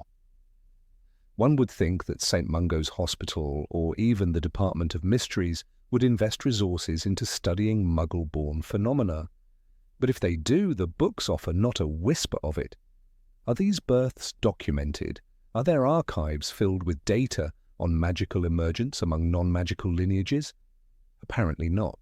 In Half-Blood Prince, when Horace Slughorn speaks admiringly of Lily Evans, another Muggle-born witch, he notes her natural gift, but makes no mention of the astonishing origin of her abilities. It's as if magic itself doesn't find it important to explain how it blooms in barren soil. Take Lily and Petunia Evans. Lily is described as a lively, curious girl who, as a child, made a flower open and close like a toy. Petunia, meanwhile, burns with jealousy, desperate to be special. But what if the story were reversed? What if Petunia had been the one to show signs of magic? Would the magical world have accepted her just as easily despite no magical relatives. The ministry's policy seems built more on tradition than logic. There is no consistency, no transparent mechanism by which the system determines who is magical and who is not. In Order of the Phoenix, when the trace detects Harry using magic near Dudley, the ministry is immediately alerted. This level of surveillance proves they have ways to detect underage magic, even in non-magical areas. So why then do they not use similar magic detecting systems to investigate potential magical births? Where is the outreach? Are all magical children simply waiting for that fated Hogwarts letter? Or is someone quietly watching every Muggle child, noting signs and deciding who qualifies? Again, the system is opaque, ruling hints through Dumbledore that magic is a gift that manifests unpredictably, yet this hand-waving is no substitute for structure. In a society that can cure broken bones in seconds, bottle luck, and extract memories from brains, it's frankly absurd to think no one has yet mapped the origin of Muggle-born magic. It would be as if Muggle doctors shrugged at spontaneous cancer cures and said, "Oh well, must be fate." If anything, it reflects a kind of magical arrogance, the belief that not everything needs to be known because wonder is enough.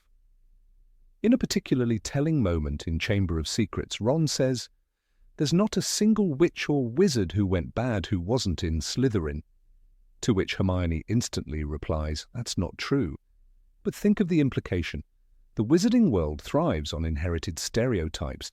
If Slytherins are bad and Muggle-borns are lesser, then magical origins become a political weapon.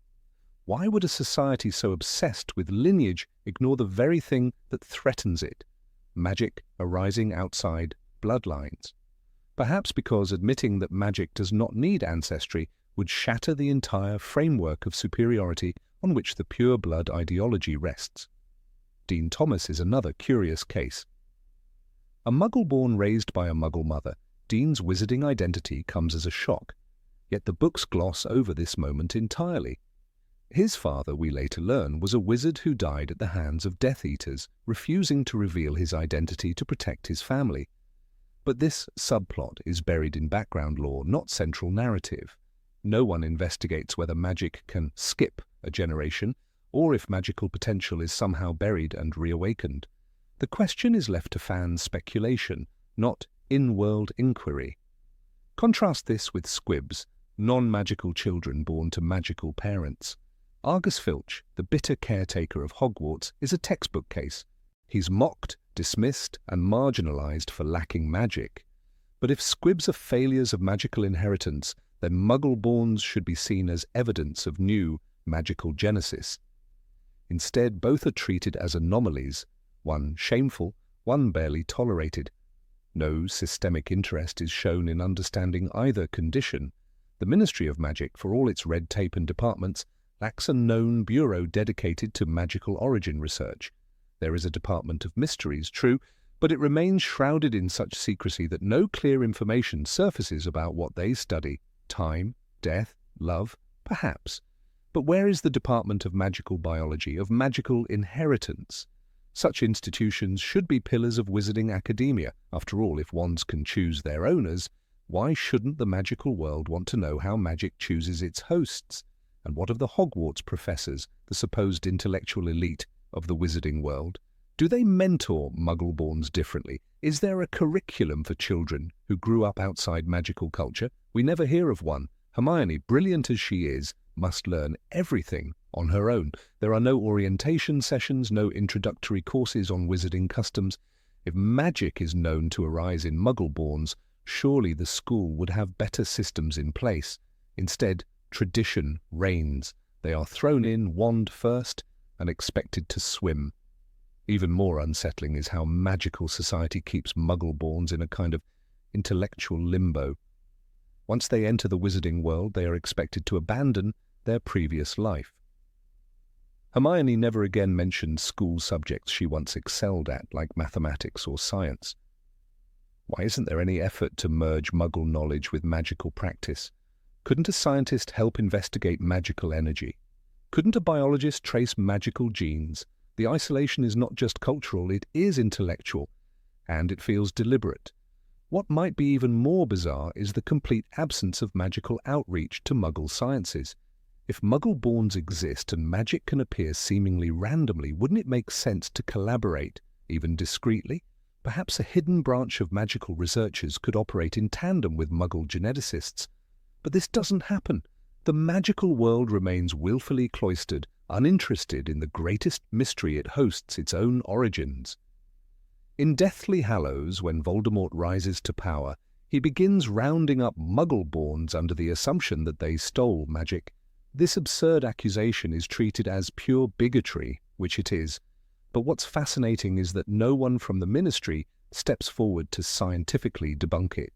No research papers, no magical census, no authoritative rebuttal. In a world where goblins run banks and ghosts attend feasts, the absence of magical epidemiology is more than an oversight, it's negligence. The real tragedy lies in the lost opportunity. Magic, by its very nature, defies conventional understanding. But Muggle-borns represent a bridge between two worlds. They are the natural conduits for interdisciplinary knowledge, for hybrid thinking. And yet they are stripped of their past and absorbed into a rigid structure that fears change. Their origins remain unexplored not because answers are lacking, but because questions are not being asked. Luna Lovegood, though not a Muggle-born, provides a glimpse of what magical curiosity could look like. She believes in things others dismiss: Nargles, Raxperts, invisible creatures no one else sees. She is mocked, yet in some ways she is the only one brave enough to ask the wrong questions. One wonders what Luna would think of Muggle-borns. Would she theorize about magical energy fields, cosmic inheritance? At the very least, she would not accept just because as an answer. Until the magical world confronts the truth of its own contradictions, it will continue to stagnate.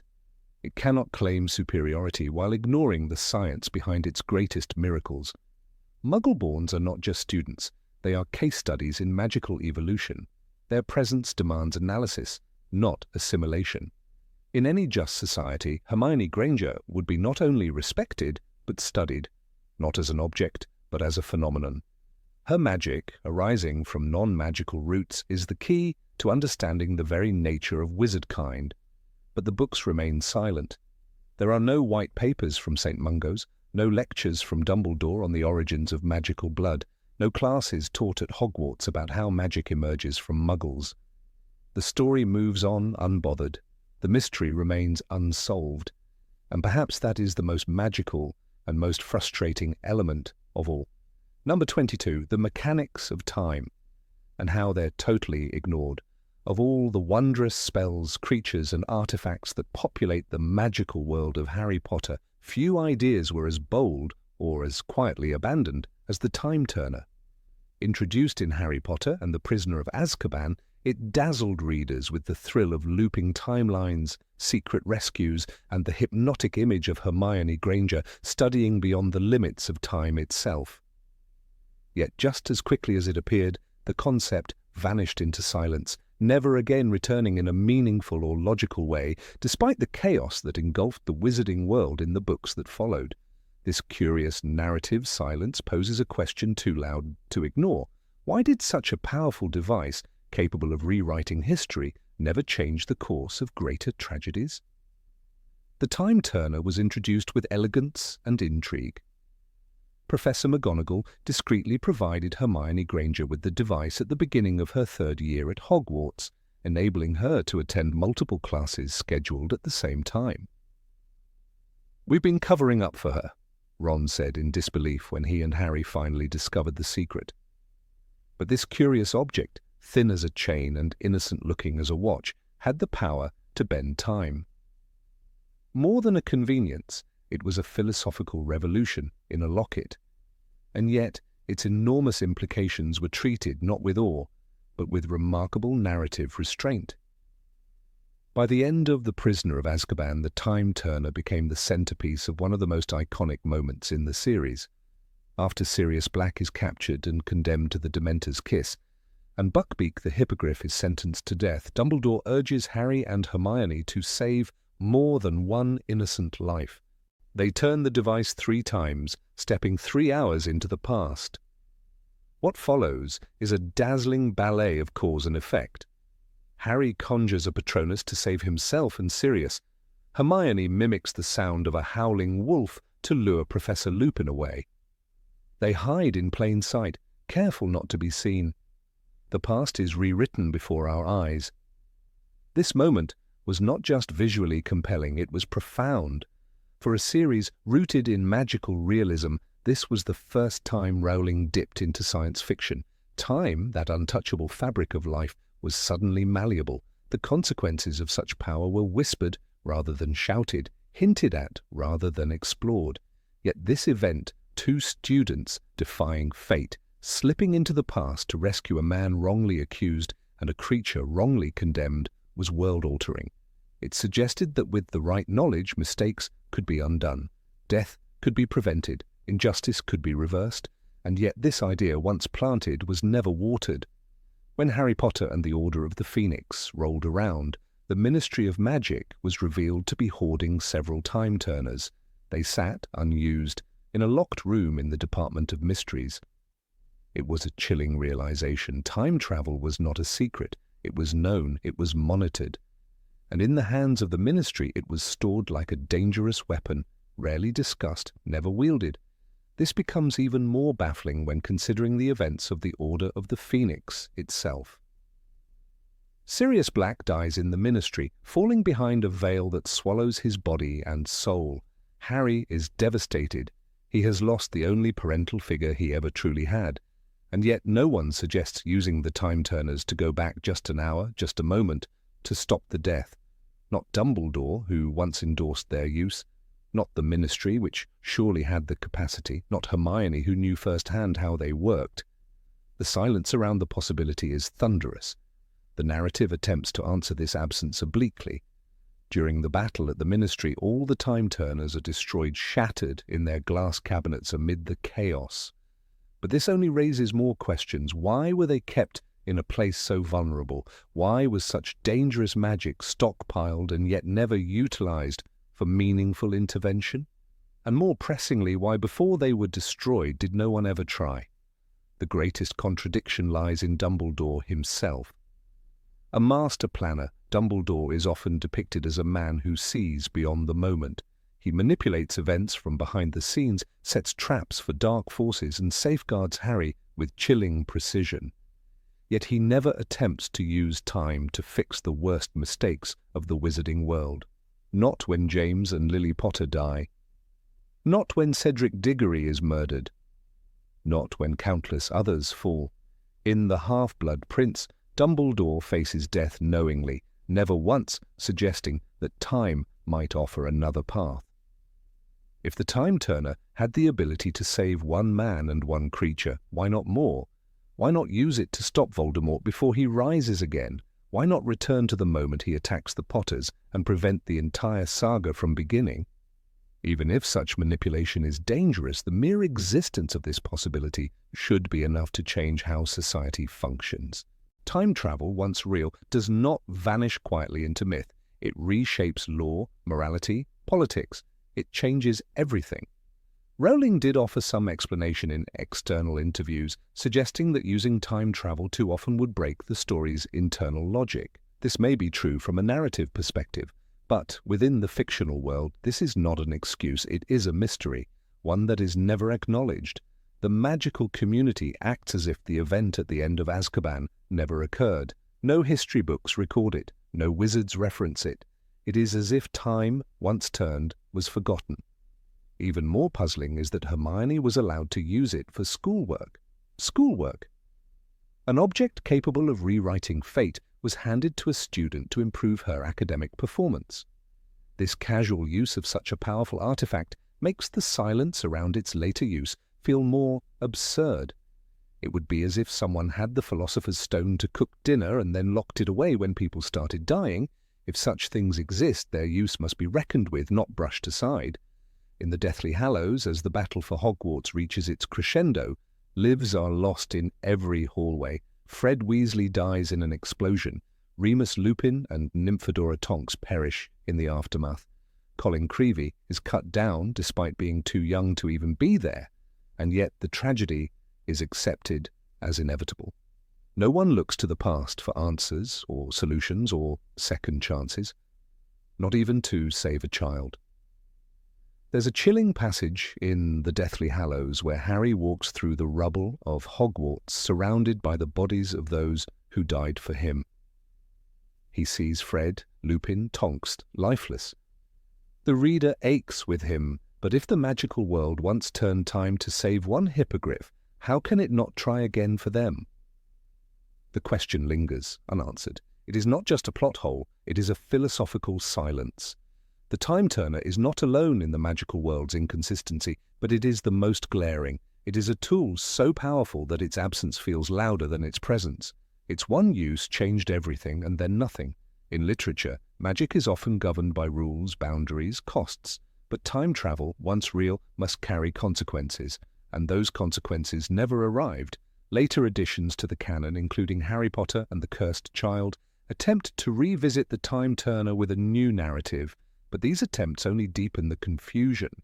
In that play, a new version of the device allows travel far deeper into the past, spawning alternate realities and butterfly effects. Suddenly the Ministry has one again, its existence is known, but the wizarding world yet again treats it as a novelty, an accident waiting to happen rather than the key to salvation or doom. The Time Turner then becomes a symbol not just of poor world building, but of lost potential. It is a reminder of what the magical world could be, a place where the past is not static, where choices echo across decades, where heroes can fall and rise again, but instead it is a closed door, a footnote, a one-time miracle that the story asks us to forget. When we read fiction, we agree to suspend disbelief. We accept flying brooms, talking hats, and goblins running banks. But we do so with the expectation that the world follows its own logic. That if magic can heal, it does. If it can prevent tragedy, it tries. The Time Turner violates that promise. It opens the door to infinite possibility and slams it shut. More than a forgotten artifact, the Time Turner represents a forgotten question. If you could change the past, would you? Should you? Could you live with what comes after? Hermione and Harry did it once, and then walked away. But the rest of the world never even asked. In the end, the greatest magic in Harry Potter is not love or courage, it's narrative convenience. The Time Turner worked until it didn't. Its absence was more convenient than its presence. And so, a world that once bent time returned to a timeline where tragedy was final and memory eternal. But some readers never forget. Some still remember the turn of the hourglass and the possibility of a world undone. Number 23, the Horcrux inside Harry. And no one notices? Of all the mysteries woven through the fabric of the Harry Potter series, few are as strangely neglected as the truth about Harry himself. The fact that he is a living Horcrux, not a metaphorical one, not a symbolic link, but literally a vessel for a fragment of Voldemort's soul. This revelation, tucked away in the penultimate book like a footnote in a grander saga, raises far more questions than it answers. Most disturbingly, it casts a heavy shadow over the logical coherence of the series. How is it that no one, not even the greatest minds of the wizarding world, noticed what Harry truly was? From the very beginning, Harry exhibited strange traits that should have set off alarm bells. His temper flared with unusual force, especially when connected to Voldemort. In Order of the Phoenix, his aggression becomes overwhelming. "I'm not angry," he shouts just before smashing Dumbledore's office. The very denial of his fury is a confirmation of it. He dreams of corridors in the Ministry of Magic. He feels Voldemort's elation after the death of Sirius. He experiences pain in his scar whenever Voldemort is near. He can talk to snakes. These aren't just signs of a magical link. They are symptoms of soul contamination. How could someone like Dumbledore, who could sense Tom Riddle's darkness as a child, miss such glaring warnings? Dumbledore, after all, was the one who saw the darkness in a teenage Tom Riddle when others were charmed by him. In Half-Blood Prince, he says, "I think I always knew that there was something not quite right." So why was this discernment absent when it came to Harry? Did he suspect and simply not act? Did he fear the truth? Or is this a narrative convenience, a prolonged concealment to stretch suspense? More puzzling is that even magical instruments of detection, such as the Marauder's Map or the various dark detectors mentioned in Order of the Phoenix, showed no reaction to Harry's tainted soul. Moody's faux magical eye, able to see through invisibility cloaks and even into pockets, never flickers toward Harry with suspicion. Dumbledore's office is filled with whirring, clicking instruments designed to reveal magical abnormalities, and yet none of them ever screamed alarm when Harry walked through the door. Even Snape, master of occlumency and legilimency, never sees the sliver of another soul inside Harry's mind. In fact, it is through legilimency that Voldemort himself reads thoughts and feelings. If Harry's mind was porous enough for Voldemort to enter it at will, how is it that Snape, an expert in mental discipline, doesn't notice an intruder lodged in his student's subconscious? In Order of the Phoenix, Snape's lessons in occlumency are rigorous, invasive, and intimate. He comments on Harry's weaknesses, but never once voices concern that something else is inside Harry's mind. Throughout the series, magical objects are shown to be sensitive to dark magic. Wands, for example, behave differently in the presence of Horcruxes. The locket of Slytherin causes unbearable emotions: paranoia, despair, fury. Ron Weasley is driven to near madness while wearing it. "It affects us all like that," Hermione explains.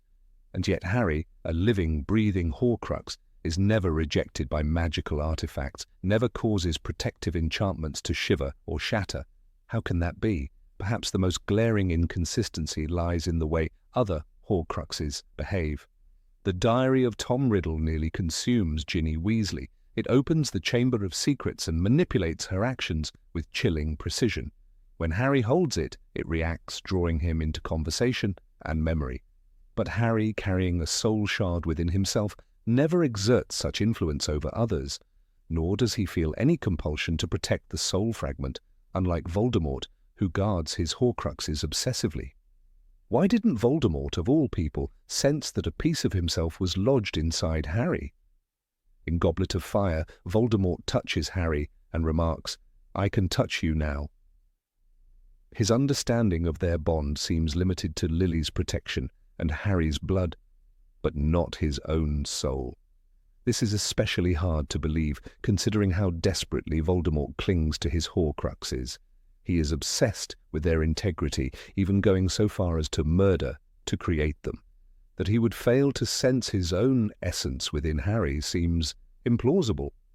Dumbledore finally reveals the truth in Deathly Hallows, but even his explanation is unsatisfying. He claims he suspected it after Harry's visions intensified, but suspicion is not knowledge, and knowledge could have come sooner. He must die, Dumbledore tells Snape, and we are meant to accept this as the conclusion of a wise man who waited for the right moment. But the delay feels less like wisdom and more like plot necessity, a way to ensure Harry remains in the dark until the climax. The inconsistency deepens when one considers how easily magical beings sense Horcruxes. Creature, the Black family's house elf, knows that the locket is cursed. Dobby feels the evil in Malfoy Manor. Even animals react to dark magic in various fantasy lore. And yet Hagrid, who hugs Harry like a son, never flinches.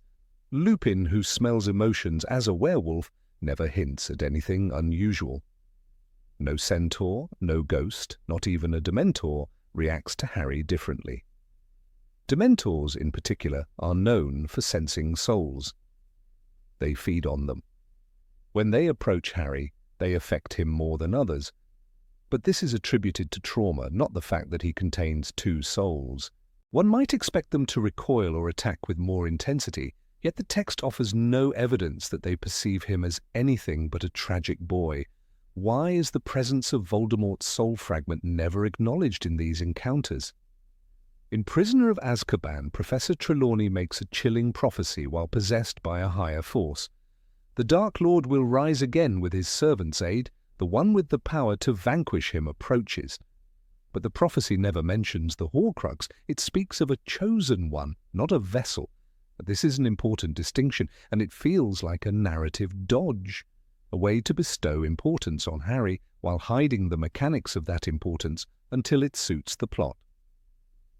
When Harry is hit with the killing curse in the Forbidden Forest, only then is the Horcrux inside him destroyed. This moment is pivotal, and yet it unfolds with a strange simplicity. Voldemort's soul fragment dies because the killing curse rebounds again, but why does Voldemort not feel the wrenching pain of its destruction?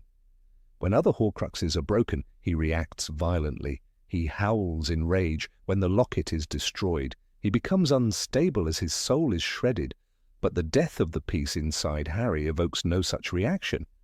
It is also unclear why the Horcrux inside Harry causes less obvious symptoms than the locket or the cup. When Ron wears the locket, it exacerbates all his worst fears and emotions. When Hermione stabs the cup, a horrifying vision of her and Harry taunting Ron emerges. The Horcruxes fight back with psychological cruelty. And yet Harry's internal passenger remains eerily quiet. It influences his dreams, his anger, but not with the same venom. Why? One might argue that love protected Harry, that his mother's sacrifice blunted the Horcrux's power. But this explanation is convenient and unproven. Love is powerful in Rowling's universe, but it has never been shown to suppress the effects of dark magic in this way. Even the locket, which Ginny Weasley carries briefly, does not spare her from its influence. Why then should Harry be exempt? Throughout the series, wizards have access to diagnostic spells. Madame Pomfrey uses them to check for hexes and magical maladies. St. Mungo's hospital specializes in magical injuries. Surely a thorough examination would reveal something amiss. Even a simple Revelio spell might have shown the presence of unnatural magic. But Harry never receives such scrutiny. No healer, no aura, no teacher ever looks beneath the surface. In Philosopher's Stone, Quirrell cannot touch Harry because of his mother's protection. But it's also possible that the Horcrux interfered, that Voldemort's soul, both near and inside, created a magical repulsion. Yet this is never explored. The cause is explained as love alone. The narrative resists exploring the duality of Harry's nature until it absolutely must. The magical world is not portrayed as technologically backward. They have tools and spells for detection, preservation and divination. The pensive reveals memories, the deluminator tracks love, the ministry monitors underage magic. But somehow no system detects that Harry is a walking, breathing anomaly. This is not just a plot hole. It is a narrative silence so loud it demands attention. Even Voldemort's death is not framed in terms of Horcrux destruction.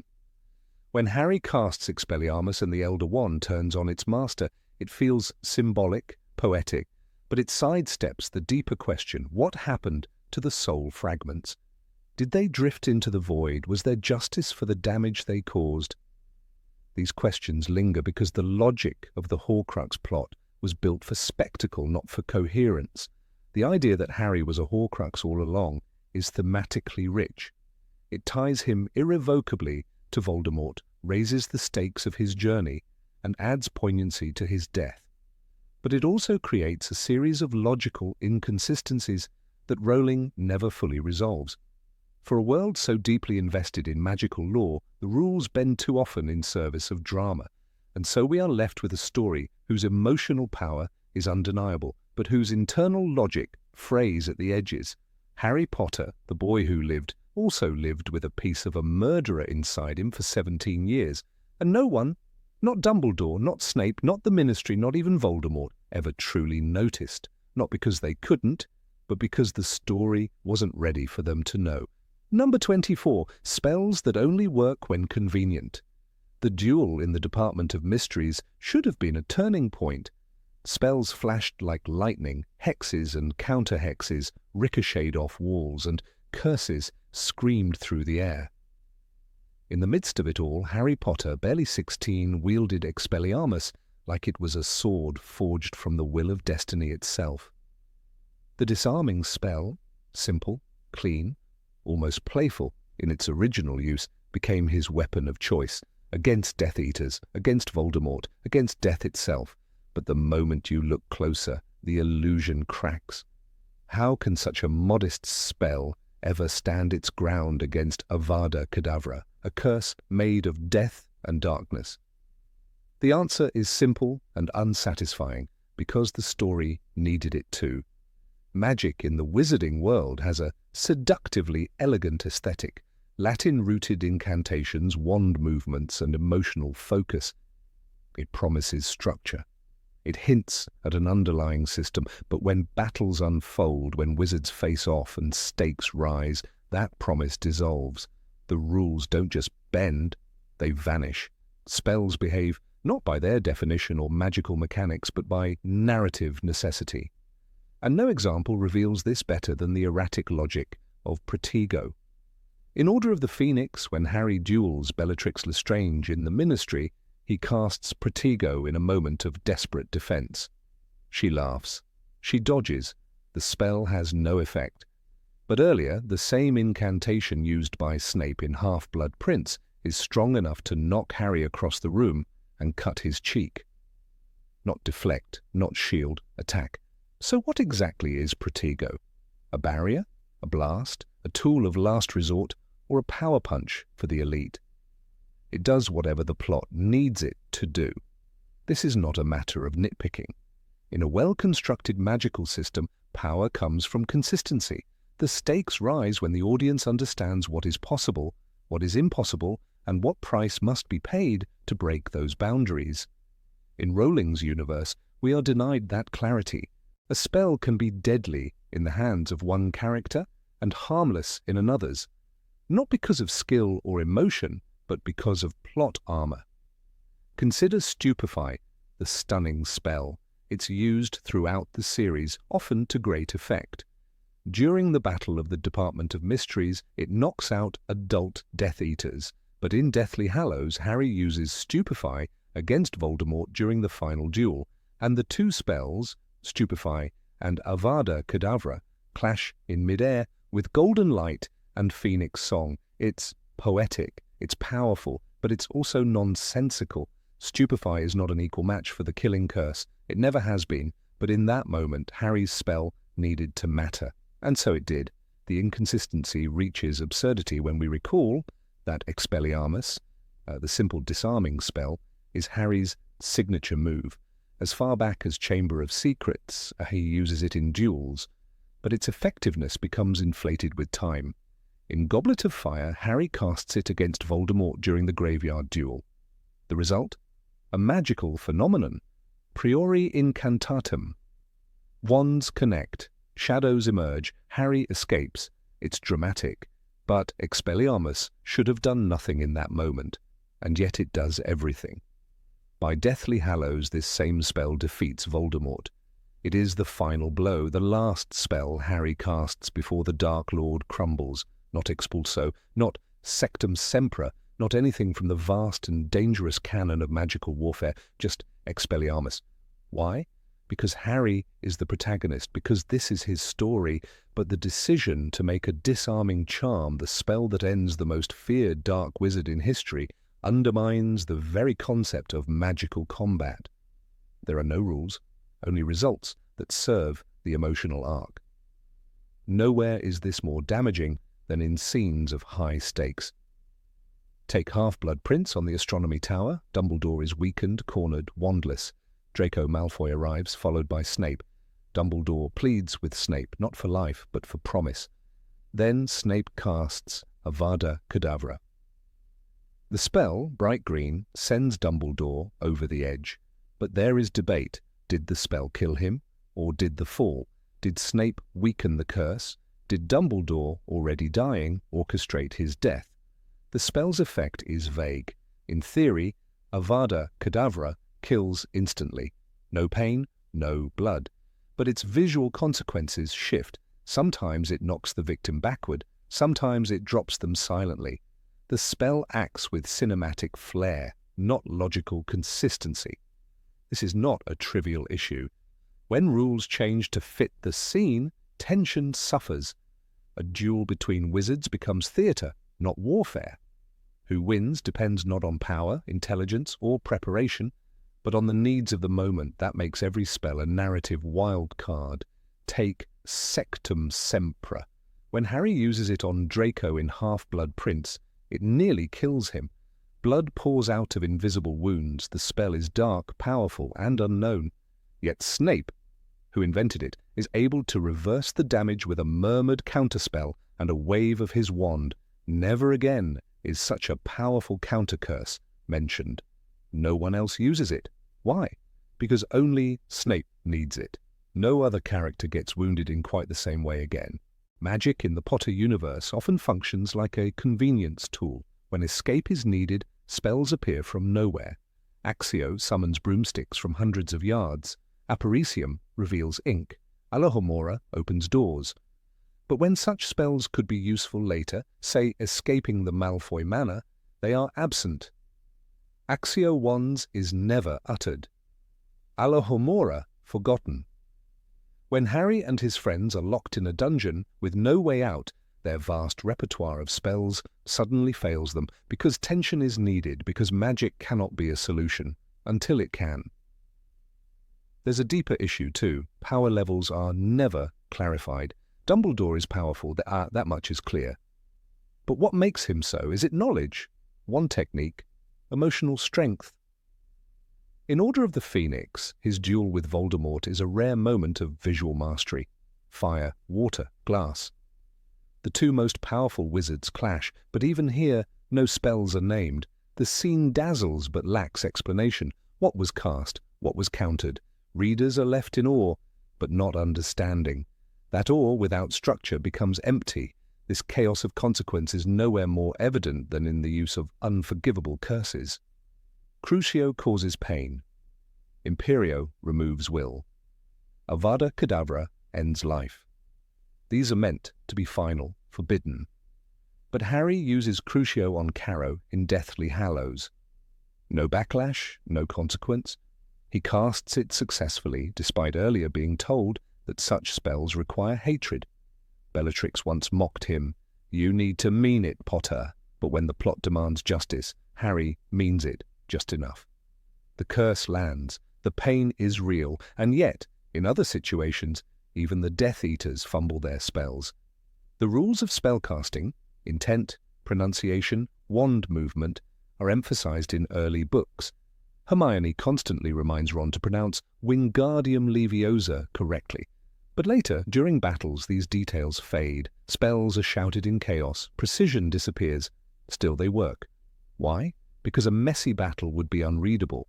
Because dramatic momentum matters more than magical logic. Rowling herself admitted that she was more interested in character than mechanics. In interviews, she has said that the magic was meant to serve the story, not be its foundation, but this approach creates dissonance. Readers who love the world want to understand it. They want rules, laws, systems. Like Tolkien's languages or Sanderson's magic systems, they crave internal coherence. Without it, immersion breaks. Even emotional spells like the Patronus lack logic. In Prisoner of Azkaban, Harry conjures a full, corporeal Patronus, a stag, at 13. Lupin and others are stunned. It's advanced magic, but Harry manages it because he knows he can. Time travel aside, the idea that a teenager could perform one of the most difficult spells through sheer determination sets a dangerous precedent. Later, adults struggle with the spell. Tonks's Patronus changes shape due to love, but details like magical stamina, duration, or emotional control are vague. The Patronus works when needed and fails when the story demands fear. This all leads to a dangerous conclusion. In the wizarding world, power doesn't matter. Knowledge doesn't matter. Only plot relevance matters. Draco Malfoy can repair a vanishing cabinet, a feat requiring immense magical skill, but can't cast Avada Kedavra at a weakened, unarmed Dumbledore. Because the story needed him to hesitate, because his role is not that of a killer, not yet. Magic becomes a mood ring. When emotions rise, spells work better. Or worse, or not at all. There is no scale, no cost, no consequence. In Goblet of Fire, Barty Crouch Jr., disguised as Mad-Eye Moody, demonstrates the unforgivable curses to students. It's meant to horrify, and it does, but how can such casual use of dark magic be allowed at Hogwarts? The scene is powerful, demonologically impossible. Inconsistent spell power undermines not only tension, but character growth. Hermione, the brightest witch of her age, should dominate in magical knowledge and spellcraft. Yet she never outshines Harry in duels. Ron, often treated as comic relief, survives battles without notable skill. Neville, once hopeless, becomes a hero, but how? Through training, through mentorship? We're never shown, only told, because emotional arcs matter. Skill progression does not. This is why Voldemort, the most feared wizard alive, is undone not by superior spellwork, but by the Elder Wand's allegiance. He loses not because he was outmatched, but because the wand chose another. This solution, elegant in narrative terms, avoids the question, what was all that magic for then? The books teach readers about love, bravery, and sacrifice. Powerful themes, no doubt, but the mechanics of that final duel dissolve under scrutiny. When rules are inconsistent, they rob victories of meaning. Readers cannot cheer for ingenuity if the path to victory is invisible. They cannot fear a spell if its effect changes with each appearance. Magic becomes less a force and more a metaphor. And while metaphors are beautiful, they don't win battles. The result is a wizarding world full of wonder but lacking in structure. Spells shine brightly, but only for a moment, only when needed. Then they vanish, forgotten. Like tools in a magician's hat, pulled out at random, never explained, and so the boy with a lightning scar conquers death not with strength, not with logic, but with narrative grace. It is inspiring, it is emotional, but it is not, and never was, magical truth. Number 25. Wizarding laws that don't apply to the chosen ones. In the wizarding world, justice is supposed to be magical, but not in the way we expect. From the very first pages of J.K. Rowling's saga, we are told that the Ministry of Magic governs all magical activity with strict laws. Underage magic is tracked. Time travel is restricted. Tampering with Muggle artifacts is a serious crime. And yet, as we follow the lives of Harry and his friends, we discover that rules bend, and often break, when it comes to the right people. Welcome to a world where laws exist not to maintain order, but to reward loyalty and punish the inconvenient. Arthur Weasley is perhaps the earliest and clearest example of this phenomenon. Head of the Misuse of Muggle Artifacts Office, Arthur's job is to prevent wizards from enchanting Muggle objects. And yet, Arthur's obsession with all things non-magical leads him to enchant a flying Ford Anglia, a blatant violation of the law. He doesn't stop there. He tinkers with plugs and batteries, charms rubber ducks, and even brews up a dangerously expanded tent for the Quidditch World Cup. His children brag about these projects with pride. But when Lucius Malfoy sneers at Arthur for his hobbies, Arthur is not afraid of legal consequences. And why would he be? There are none. The car goes rogue in the Forbidden Forest, nearly exposes the magical world and the punishment. A mild scolding from his superior, and a reminder to be discreet next time. Contrast this with the fate of poor Sturgis Podmore. Caught attempting to enter the Department of Mysteries under the Imperious Curse, Podmore is thrown into Azkaban without a public trial. No thorough investigation, no acknowledgement of magical coercion, no leniency. He is not a central character, he is not a Weasley, and that makes all the difference. Fred and George Weasley carry this legacy of consequence-free mischief even further. In Order of the Phoenix, they rebel against Dolores Umbridge's tyrannical rule. Admirable, of course, but their methods include setting off fireworks inside a school building, unleashing a portable swamp, and hexing students in public. The teachers, resentful of Umbridge, look the other way. Even McGonagall, usually the paragon of discipline, treats them with barely concealed amusement. "I suggest you both leave before she gets back," she says, offering no detention, no consequence. When they finally leave Hogwarts in a blaze of glory, it's not as fugitives but as folk heroes. But what would happen if, say, Draco Malfoy had hexed a first year and set off magical explosions in the hallways? What if Millicent Bulstrode conjured a swamp in the fifth-floor corridor? Would they have received admiration and applause, or immediate expulsion? It's not a rhetorical question. When Draco tries to use the Cruciatus curse in Half-Blood Prince, his punishment is not detention, but secret sympathy. And Millicent, though merely a side character, is only ever portrayed with ridicule or suspicion. They are not the heroes of the story, they are not in the inner circle, and so they don't benefit from the same magical immunity. Then there's Hermione Granger and her Time Turner. In Prisoner of Azkaban, Professor McGonagall arranges for Hermione to use this extremely dangerous magical object to attend multiple classes at once. The entire device is considered so volatile that even the Department of Mysteries guards them with obsessive caution. Time travel, as we learn, is governed by an unbreakable set of laws. Awful things happen to wizards who meddle with time, Dumbledore warns, and yet when Hermione uses the Time Turner to rescue Sirius Black and Buckbeak, not only is she praised, she is rewarded. "You must not be seen," Dumbledore says, knowing full well that what they're about to do violates the spirit, if not the letter, of the law. The outcome is desirable, so the rules evaporate. Compare that to the fate of Marietta Edgecombe. A classmate who reports Dumbledore's army to Umbridge, Marietta is hexed by Hermione with a spell that disfigures her face, branding her as a traitor. There is no legal inquiry, no teacher intervenes. Instead, Marietta is ostracized, shamed, and punished by the heroes, not by the Ministry. And because her action goes against Harry's group, her suffering is treated as justified. It becomes increasingly clear that the magical justice system operates not on principles of fairness or law, but on alliances. Your fate depends not on what you did, but on who you did it for. Take Sirius Black, accused of murdering Peter Pettigrew, and a dozen muggles. Sirius is sent to Azkaban without a trial, no veritaserum, no inquiry. The Ministry is swift to condemn. He's a murderer, they say. Years later, when it becomes obvious that Sirius was innocent, the Ministry remains silent. They don't issue a public pardon, they don't compensate him. He lives as a fugitive, hunted by the very government that failed to do its job. It isn't until Fudge is forced to acknowledge Voldemort's return that Sirius's name is privately cleared, but even then he remains underground.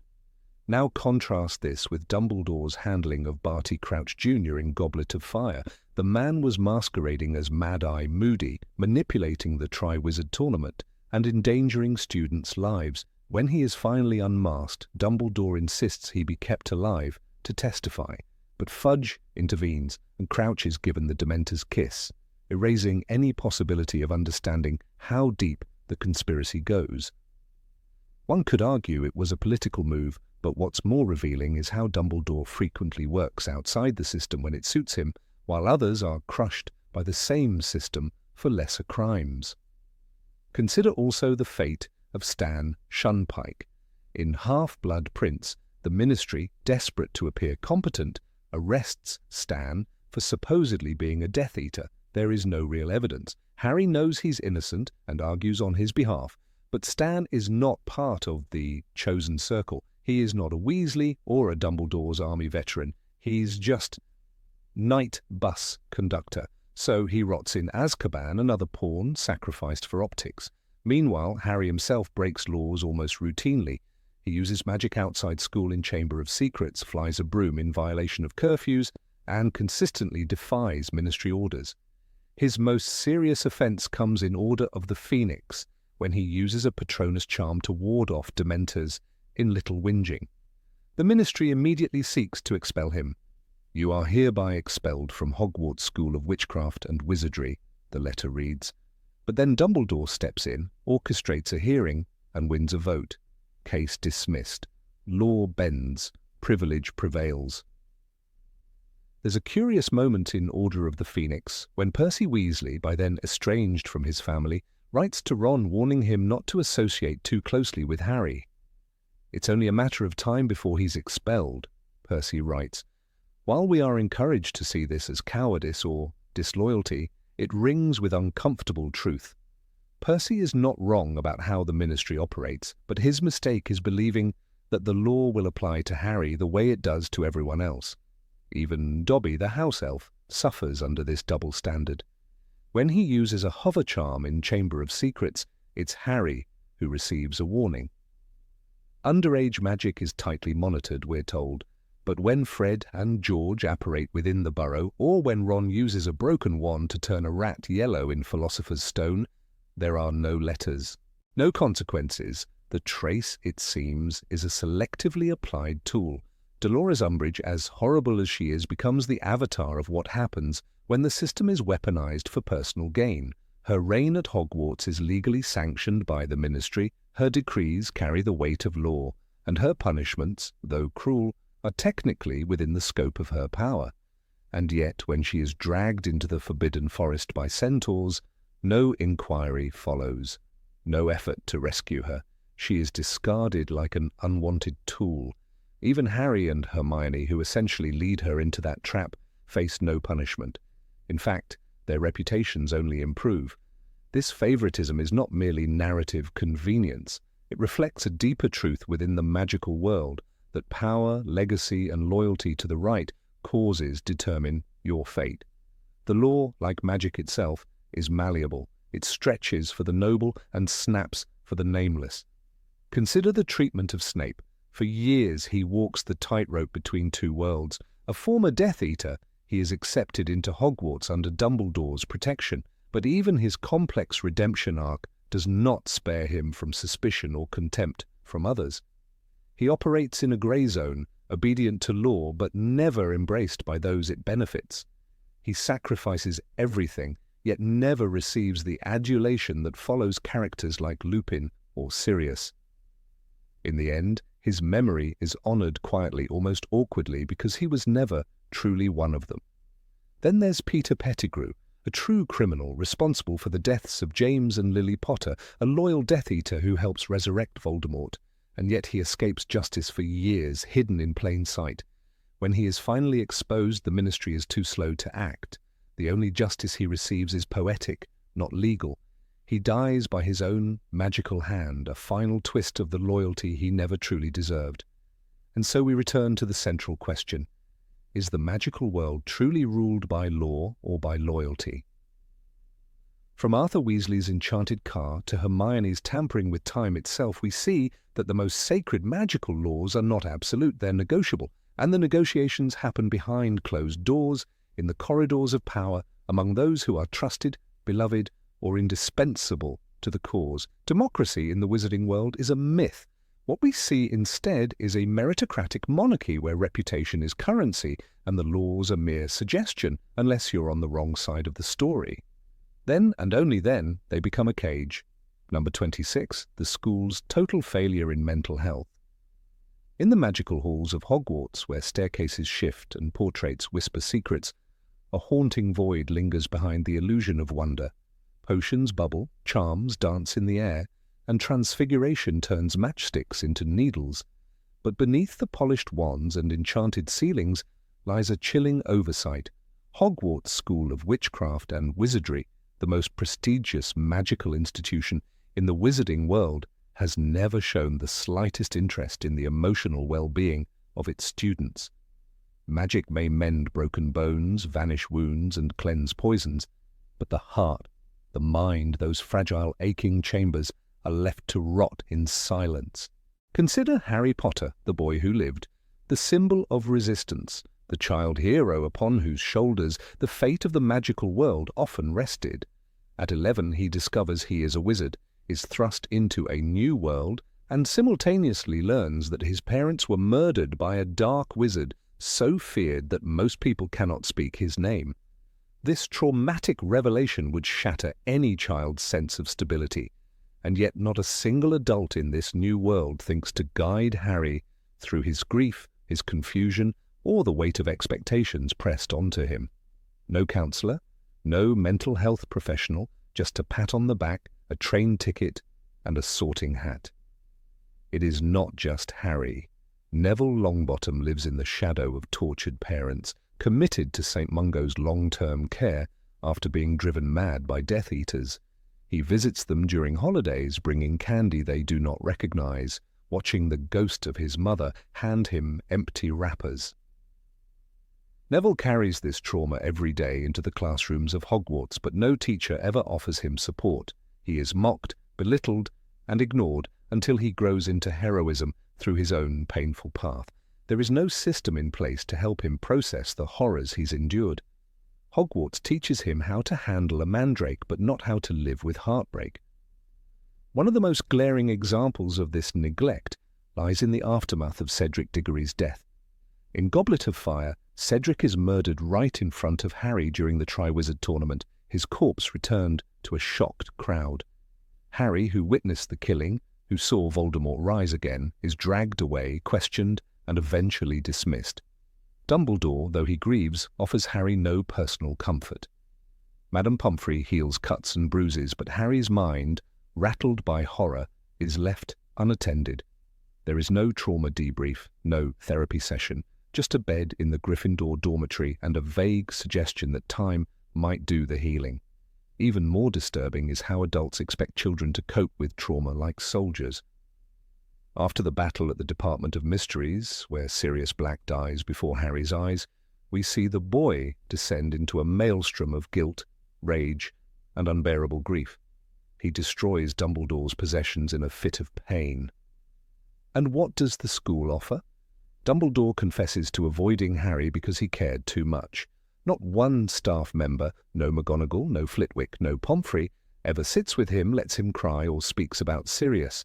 Hogwarts expects stoicism even from a child who has lost everything. The assumption seems to be that magic should be enough, that if one can levitate a feather or banish a boggart, one must also be able to process death, abandonment, and war. But a Patronus cannot fix anxiety. A Bezoar cannot mend PTSD. Spells cannot replace therapy. The wizarding world's refusal to develop psychological tools is not only outdated, it is dangerous. When Hermione Granger attempts to support Harry emotionally, she does it from instinct, not education. She knows his pain, feels it, and tries to reach out. But she is a teenager. She shouldn't have to be his counselor. We see time and again that magical education neglects the inner lives of its students. In Order of the Phoenix, Harry experiences visions and dreams linked to Voldemort's mind. These are invasive, violating, and leave him disoriented and ashamed. The response from the school? Severus Snape is tasked with teaching him occlumency, coldly, harshly, without explanation or empathy. The lessons are humiliating. When Harry fails, he is blamed. But no one explains how deeply those dreams affect him or how they might symbolize trauma. No adult asks how he feels. Instead, they close their doors and tell him to toughen up. Perhaps the most chilling moment comes at the very end. After Harry dies and returns from the Forbidden Forest after he walks through fire and loss, what does the school offer him? Rest? Counseling? Healing? No, the war ends, the dead are mourned in silence, and Harry is left to wander the Great Hall among the bodies, his own grief swallowed under the urgency of victory. In the book's closing chapters, he simply goes to bed. That's it. He sleeps after everything, after the deaths of Fred, Remus, Tonks, and countless others. There are no words, no reflections, no adults to hold space for the unbearable emotional wreckage left behind. The systemic neglect extends beyond individuals. It's built into the school's design. Hogwarts has no counselor, no mental health department, no curriculum on emotional intelligence. Students are not taught how to deal with grief, stress, or fear. There are no safe spaces, no mindfulness classes, not even a teacher students can confidentially speak to. The house system itself, by its very nature, creates division, rivalry, and toxic competition. Slytherins are vilified, Hufflepuffs are ignored, Gryffindors are lionized. This fosters a culture where emotional struggles are masked by house pride or hidden under shame. Consider Luna Lovegood. The eccentric Ravenclaw, often teased and isolated, walks through the corridors with radish earrings and a dreamy voice. Her mother died when she was 9 in a magical experiment gone wrong. Luna processes her grief alone, Keeping a portrait of her mother on the wall and speaking about death as if it were a friend, her insight is profound but born of necessity. No one helped her through that loss. She had to find her own language to survive it. Hogwarts offers her no guidance. Instead, the school allows other students to mock her, steal her belongings, and laugh at her pain. Draco Malfoy, for all his cruelty, is another casualty. Raised in a toxic home, burdened with the expectations of a Death Eater lineage, he is forced into servitude to Voldemort by his 6th year. The fear and pressure he endures are crushing. We watch as he breaks down in a bathroom, sobbing under the weight of the impossible. When Harry uses Sectum Sempra on him, drawing blood, Snape rushes to heal the wound. But who addresses Draco's mental state? Who sees the fear in his eyes? No one. His descent into desperation is treated like an inconvenience, not a cry for help. The teachers, too, are unequipped. Minerva McGonagall, though fiercely protective, is emotionally distant. Severus Snape is abusive, using sarcasm and humiliation as teaching tools. Dumbledore, wise as he is, believes in destiny more than healing. Even Remus Lupin, one of the more compassionate professors, keeps his distance from students emotionally. The only adult who shows emotional intelligence, ironically, is Hagrid, who, despite his flaws, always offers comfort, warmth, and tears without shame. But he is not trained. His empathy is real, but not enough. This lack of emotional care is not harmless. It has consequences. Students learn to suppress, to harden, to pretend. Ginny Weasley is possessed by Tom Riddle's diary in her first year. She is used as a puppet to open the Chamber of Secrets and nearly dies. After her rescue, no one speaks of the aftermath. She returns to classes. There is no mention of nightmares, of fear, of lingering guilt. How does a child come back from that? Hogwarts doesn't ask. Hogwarts moves on. In Half-Blood Prince, the school faces multiple security breaches. Students are cursed, poisoned, attacked. Katie Bell is nearly killed by a cursed necklace. Ron Weasley is poisoned by mead. The response from faculty is logistical, investigations, precautions. But are there assemblies about safety, conversations about trauma, group therapy sessions to process fear? Not one.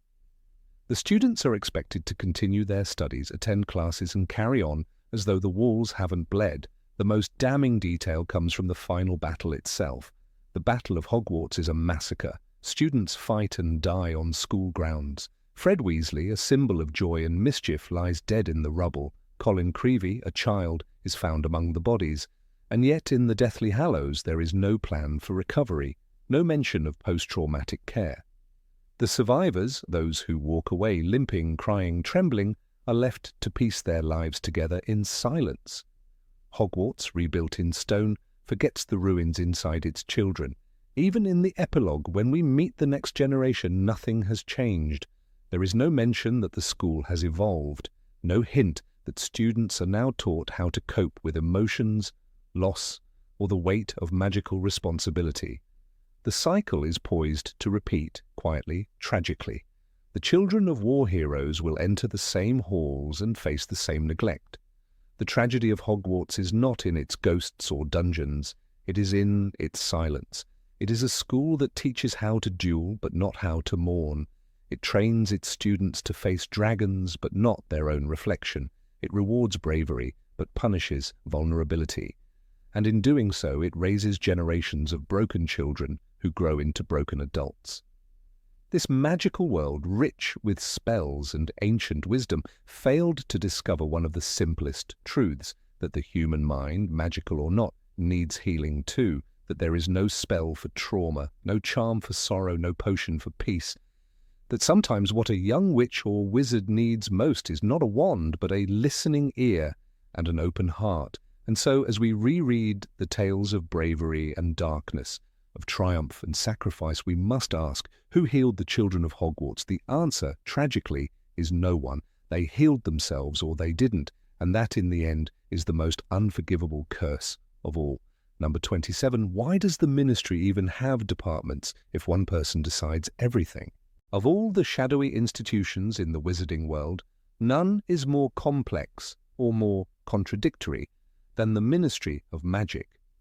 Presented to readers as a sprawling bureaucratic giant, it boasts multiple departments: the Department of Magical Law Enforcement, the Department for the Regulation and Control of Magical Creatures, the Department of International Magical Cooperation, and others. On the surface, it resembles a well-oiled government machine designed to maintain order, protect magical citizens, and regulate the arcane complexities of a hidden society. But when we peel back the surface and look at how power actually functions within the ministry, a disturbing pattern emerges, one that defies logic and exposes the illusion of structure. Because behind every grand hallway and gilded nameplate we find one truth: everything is controlled by a single person, and that person's whim can dictate the fate of the entire magical world. The most striking example of this comes with Cornelius Fudge, Minister of Magic during the events of The Prisoner of Azkaban and the Order of the Phoenix. Fudge is not a powerful wizard, nor an insightful leader. He is a man ruled by fear, ego, and insecurity. Yet despite his limitations, his authority is absolute. Without trial or investigation, he imprisons Rubeus Hagrid in Azkaban following the opening of the Chamber of Secrets. "I must do what I feel is right," he says in the Chamber of Secrets, as though that justifies condemning a man based on nothing more than suspicion. There is no mention of oversight, no legal process, no discussion with peers or Parliament, just Fudge's personal decision. The ministry's arbitrary nature becomes even more dangerous in the Order of the Phoenix, when Fudge's paranoia about Dumbledore's influence leads him to remove the greatest headmaster Hogwarts ever had. Not through vote or formal inquiry, but through political manipulation and smear campaigns. He installs Dolores Umbridge at Hogwarts, not as a teacher, but as a ministry watchdog with unchecked power. Umbridge rewrites school rules, tortures students, and ultimately assumes control of the school itself. All of this is possible because the ministry allows it, or rather, because Fudge allows it. Again, no board of governors intervenes, no legal challenge arises. The layers of bureaucracy that exist to maintain balance and justice fall completely silent. And what of the Department of Magical Law Enforcement, supposedly the most important branch of the ministry? When Fudge wants to make a political example out of Harry Potter, this department, instead of investigating fairly, becomes a tool of his agenda. Harry is tried by the full Wizengamot for using magic in defense of his life, something clearly permitted under the decree for the reasonable restriction of underage sorcery. Yet the ministry presses forward, hoping to break him. The law becomes a malleable thing, bent by the will of one man. "Laws can be changed if that's what the minister wants," Amelia Bones remarks with skepticism, but even she cannot prevent what is happening. There is no check, no balance, no resistance, only obedience. This makes one wonder, what is the purpose of the ministry's many departments, if not to serve as pillars of governance and oversight? In theory, each section should be responsible for maintaining specific aspects of magical life. The Department of International Magical Cooperation, for example, should manage foreign policy. Yet when the Triwizard Tournament becomes dangerous in the Goblet of Fire, no diplomatic channels are opened, no interdepartmental council is summoned. Instead, it is Dumbledore who must contain the crisis. The ministry does nothing. Similarly, the Department for the Regulation and Control of Magical Creatures is entirely absent when Buckbeak is unjustly sentenced to death. Fudge is present at the execution. Lucius Malfoy, acting on his own prejudices, influences the outcome. Once again, political interests triumph over process. One would expect that a government as large as the ministry would have internal procedures, legal reviews, and advisory boards. Instead, it functions like a feudal court. Power is hoarded at the top, and decisions are passed down without debate. The illusion of order is maintained by paper and ink, files, forms, offices. But when critical moments arrive, the reality is revealed. This is not a democracy. It is not even a constitutional monarchy. It is a magical autocracy masquerading as a civil service. Consider the rise of Pius Thickness, who becomes Minister of Magic under Voldemort's regime in the Deathly Hallows. He is placed in power through the Imperious Curse, a direct violation of magical and moral law. And yet, not a single ministry department objects. the same officials who once served Fudge now serve Voldemort without protest. Under Thickness's control, Muggle-born witches and wizards are hunted, their wands confiscated, their lives destroyed. Muggle-born Registration Commission, the new department is called, led by none other than Umbridge. The apparatus of the Ministry is fully mobilized, not against the threat, but in service of it. Again, where are the checks? Where are the votes? If these departments had real autonomy, if their leaders had real authority, how could such atrocities occur without resistance? Even Kingsley Shacklebolt, a character we admire, falls into this pattern. After the fall of Voldemort, Kingsley becomes minister and swiftly initiates reforms.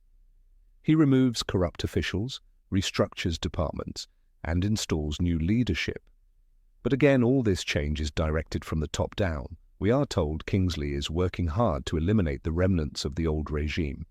But we never see a vote.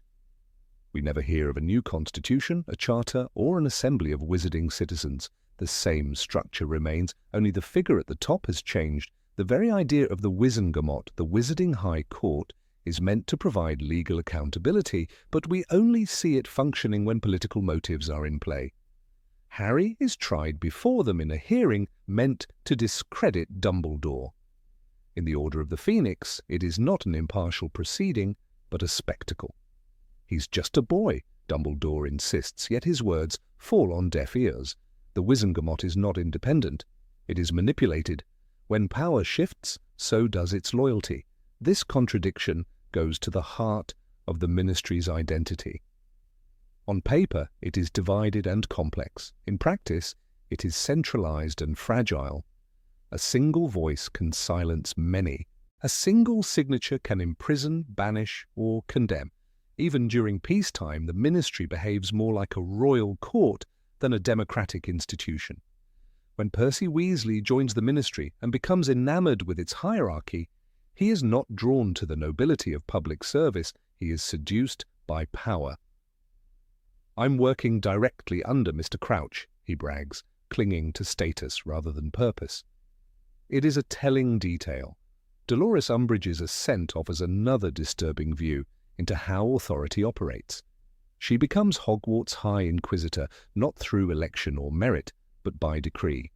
With the Educational Decree number 22, she gains the right to inspect and dismiss teachers. She changes rules overnight. She appoints herself headmistress, and the Ministry, or rather Fudge, backs her at every turn. The layers of governance meant to safeguard Hogwarts are revealed to be empty. The Board of Governors is silent. The school's autonomy is violated, all because one man believes he is right. The Department of Mysteries, perhaps the most secretive part of the Ministry, serves as a metaphor for this entire structure. It contains knowledge too dangerous to be public, studied by wizards known only as unspeakables. It is never explained who authorizes this research, who regulates the ethics behind it, or what the purpose is. When Voldemort seeks the prophecies stored there, the entire Ministry is manipulated into guarding a secret it does not understand. The department, like the rest of the Ministry, functions not through logic, but through silence and control. Lucius Malfoy's influence over the Ministry further exposes its vulnerability. Though not a Ministry employee, his wealth and social standing grant him immense power. He threatens, bribes, and intimidates with impunity. He gets Buckbeak sentenced to death. He ensures Umbridge's appointment. He even places Tom Riddle's diary into the hands of a student. If a private citizen can steer public policy this easily, then the Ministry is not a governing body. It is a stage for the rich and well-connected to play politics. Even Arthur Weasley, a man of principle and modest means, cannot escape the absurdity of Ministry politics. As head of the Misuse of Muggle Artifacts Office, he is routinely ignored and underfunded. His department is clearly unimportant to the higher-ups, yet when Lucius Malfoy wants to humiliate him, he easily does so in the press. The Daily Prophet, controlled by the Ministry, mocks Arthur's values, pushing him to the margins. Truth is irrelevant. Popularity is everything.